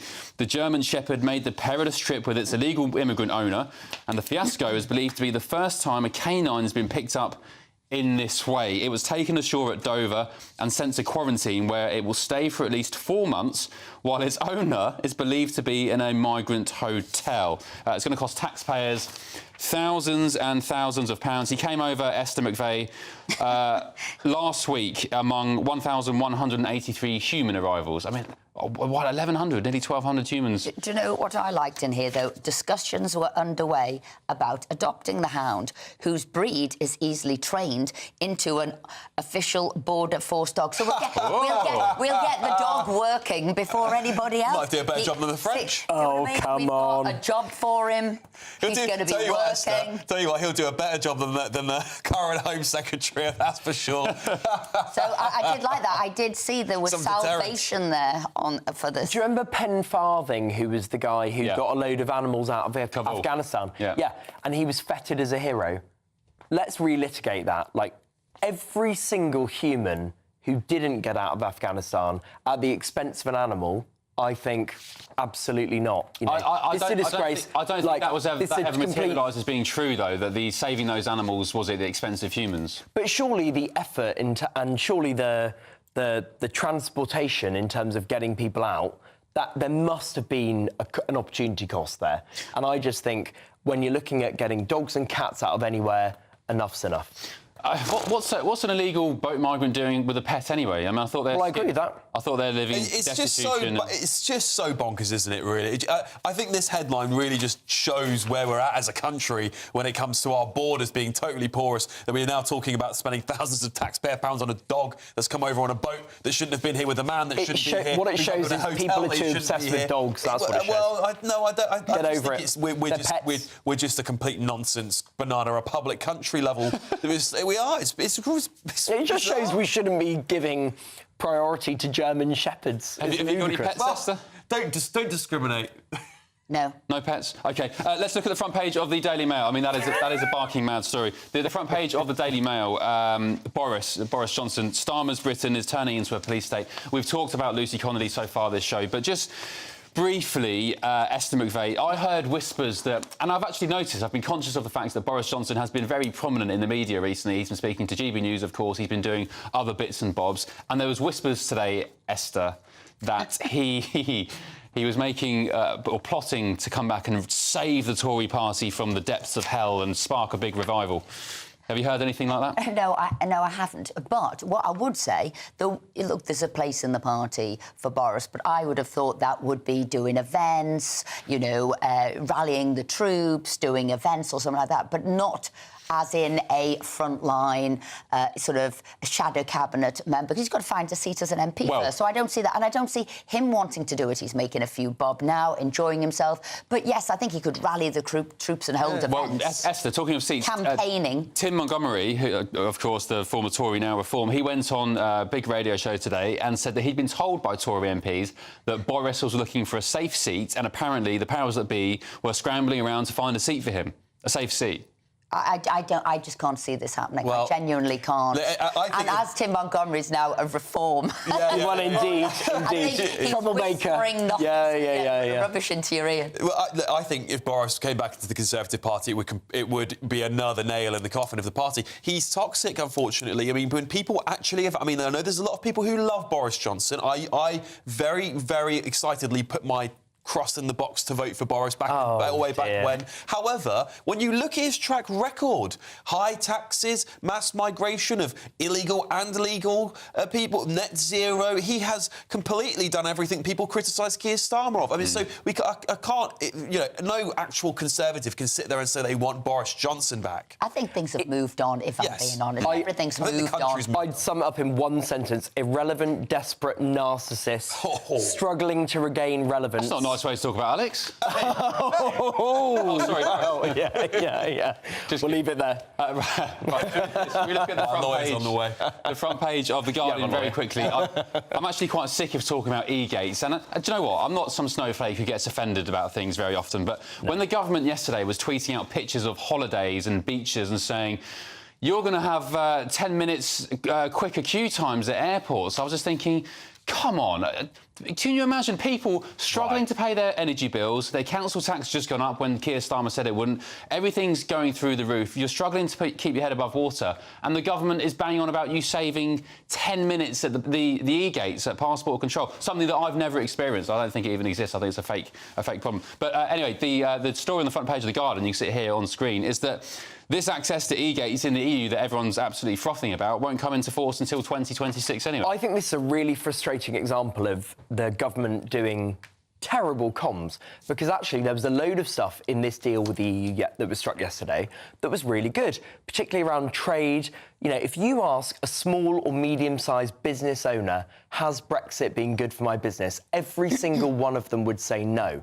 And they should have majored on that and not this sort of like false half this, half that e-gates thing, where, as you said, Alec, we were talking about this off air, like, member states will have to allow that to happen. It's not true. It's really irritating when the government aren't truthful about this. And the policies are fabrication, because individual member states actually decide whether e-gate use is allowed in their country, not the EU. What they have agreed with the EU is that the EU will not put a block on Britain being able to use, British people being able to use them. So really, this is a massive fabrication. The tweet that Number 10 put out the other day says, enjoy your summer holidays because you're going to breeze through. Well, that's not going to happen, as we just found out. I don't understand why they feel they need to do this, but maybe the reason why is because the deal is so bad, they do need to actually give British people a little bit of, oh, we got this for It's you. not that. There's actually loads of good stuff in there, and they've just not focused. Well, as I said, like more frictionless trade and making life better for business people. For 2 hours in the chamber today, listening to Keir Starmer's statement,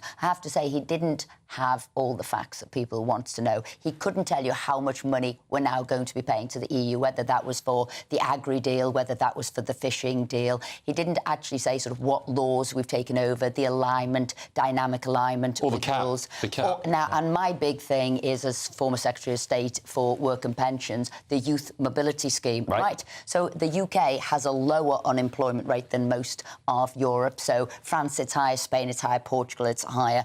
And the EU will want a youth mobility scheme because it's going to push its youth unemployment to the UK. We already have a youth mobility scheme. That is the issue with many that needs to be looked into, and it's a disaster. And also, there's no cap. He said there's a cap. No. Hasn't said what the figure is. Exactly. So is it 10 million? Is it 20 million? Is it 1,000? Spot on, Ben. He didn't have answers to that. We already have a youth mobility scheme with many countries. OK, all right. A government spokesman said on the Barking Mad Son story, if you've just tuned in, it's we are paying for an asylum dog, an illegal dog that came across the channel on a boat. It says the UK takes biosecurity very seriously. Where an animal comes from an understood country, it's placed in quarantine to prevent dangerous diseases like rabies coming into the country. We all want to see the end to dangerous boat crossings that undermine our border security and put lives at risk. OK, coming up, more front pages, and I reveal the good news that Peppa Pig revealed today. Back in a sec. In the GB newsroom, we bring you the news as it happens. With our team of dedicated journalists across the UK. We're ready to keep you up to date with what's happening every half an hour, every single day. Bulletins here on GB News. The People's Channel. Britain's news channel. Nana Queer, weekends from 3 p.m. Recently, Meghan Markle did a cookery show. She did. What happened? Because you made a certain comment and she... I was asked by a national newspaper to basically review the show, what I thought from a chef's perspective. So I did, and really the opinions came across quite strong. What kind of things did you say? Can you say? Well, I didn't think it was a great show, to be honest with you. I felt that it was a bit forced and fake and stuff, which I've been on this show on GB News and explained that before. But I think the problems with Meghan was that Netflix are looking for things to do with her. She's not going to be racing cars, and she's not going to be doing this, and she's not going to be doing that. So I think they've kind of thrown her into the whole kind of cookery thing. Make a nice show about it and, try and recoup some money. And in it, there was a potential that you may have said that she didn't appear to be a great chef, or she might not be able to cook, or... Well, my understanding... Recount what you can say, and then we don't want you to get in trouble. No, I think that, again, I go back to what I just said then. I think they've kind of thrown her into something. They thought to themselves what they're going to do with Meghan next. And basically, they've kind of thought, well, most people can cook. Let's create a cookery show. Let's make her the new Martha Stewart. Let's try and recoup some money. Let's do, I wouldn't be surprised if they're going to bring out pans and knives and tea towels as well as what she's already launched already. And, I think it's... From a chef's perspective, it's very disappointing that streaming sites are, backing people who have got really no experience in the industry and don't really have the right to be teaching people how to cook. Well, she did make a really nice sort of like fruit rainbow, where she put all the fruit in a thing, in one on the other. And... That must have been episode 1, because I stopped after episode 1. No, do you? GB News, the People's Channel. Headliners on GB News 11 p.m. every night. It's got 3 top comedians going through the next day's newspapers so you don't have to read them, which is great. That's a good point. He's lying. Maybe he's not lying. That's Headliners every night from 11 p.m. and 5 a.m. as well on GB News, Britain's news channel. Join me, Nana Queer, for an informative, interactive news programme with a difference. It's fun. No, he didn't say that, Dave. I'm so surprised. I think there's an element of truth to that. Join me from 3 p.m. every weekend, only on GB News, Britain's news channel.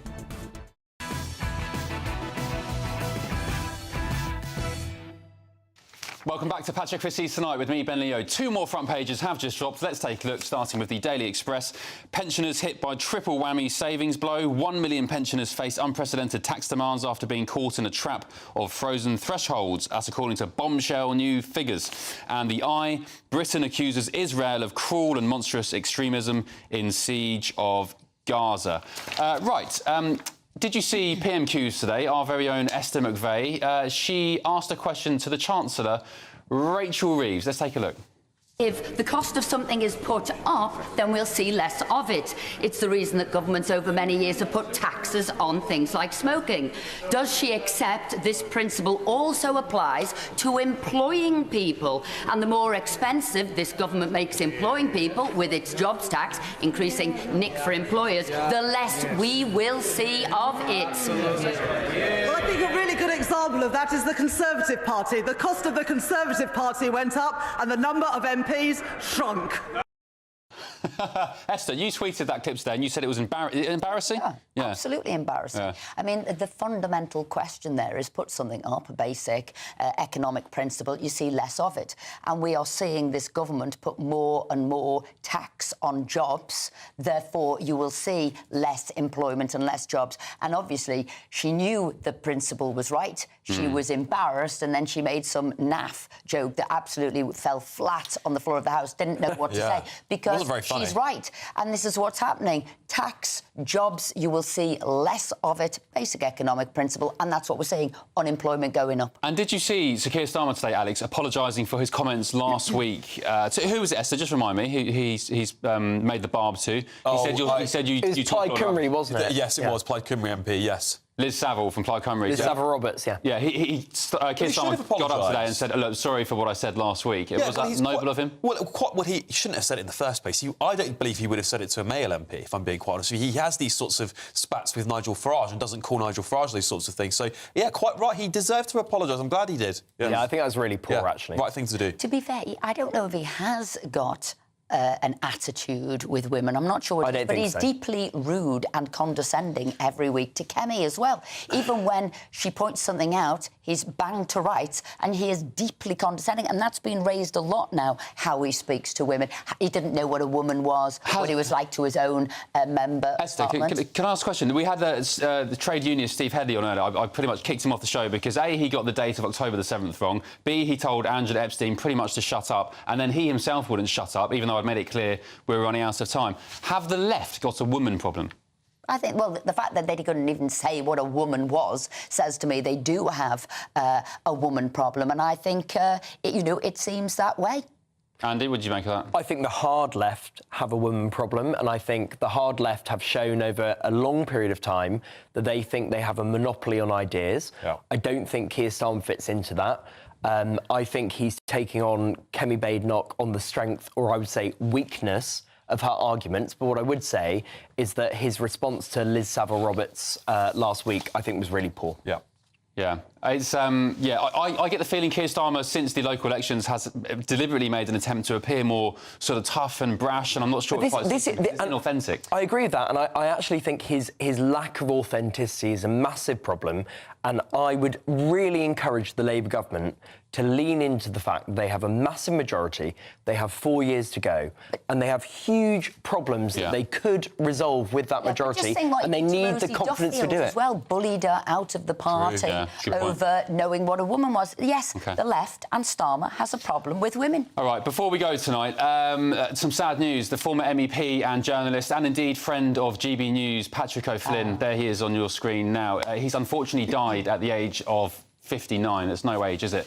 He was previously a political editor of the Daily Express, and he was elected as a UKIP MEP for the East of England in 2014. Nigel Farage, the leader of UKIP's successor, Reform UK, of course, has said tonight it's so sad to hear of the passing of Patrick O'Flynn.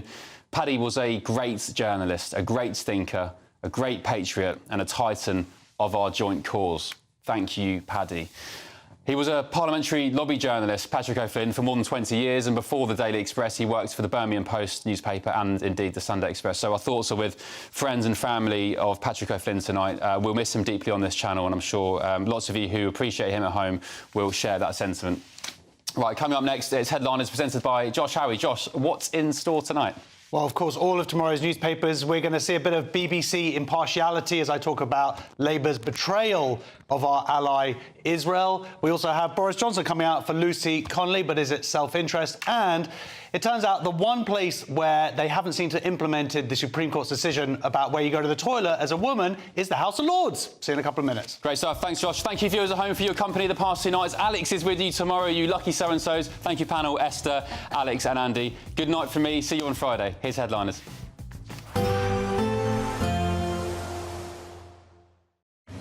Even though we'll see a cloudy start, it'll be a bright outlook for the rest of the day. Boxed Solar, sponsors of weather on GB News. Hello there, good evening. Welcome to your GB News weather update from the Met Office. As we head into tomorrow, it is going to be a damp start across the south, but for the north, it should be mostly dry. Plenty of sunshine and feeling warm in the sunshine too. And the reason it's been so settled as of late, well, it's all to do with high pressure situated to the north of the country. So at times this evening, that will drag in a northeasterly breeze. So that's going to bring in some low cloud, particularly across the northeast of Scotland. Then it's all eyes towards the south, some quite low cloud pushing in at times. Also some outbreaks of showery rain as we head towards dawn across southern parts of England and Wales. Perhaps turning a little heavy here at times too. Temperatures not quite dipping away as much under cloudier skies, but across the north it may just be a little bit of a chillier start. So yes, a damp start for many southern areas as we head into tomorrow. The odd heavier outbreak of rain and quite cloudy and murky across parts of the southeast too. But Northern Ireland, northern parts of England, it should be mostly dry and bright. That's away from the east though. Still some lingering low cloud here for the best part of the morning, particularly across the northeast of Scotland, where it may linger for a while before eventually breaking up as we head into the afternoon. And across northern areas, it should stay largely dry and bright. Plenty of sunshine here. But across this south, cloud and outbreaks of rain eventually easing through the morning as it sinks its way southwards, but still a chance of some showers bubbling up into the afternoon. Once again, the odd one could be heavy at times, but where we see the brighter spells, where we see the sunshine, it is still warm, highs reaching around 22 degrees Celsius.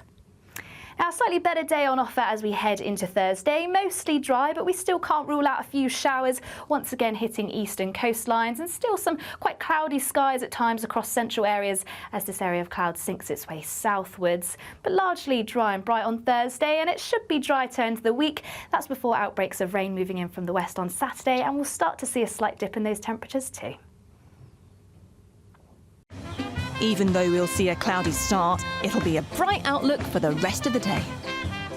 Boxed Solar, sponsors of weather on GB News.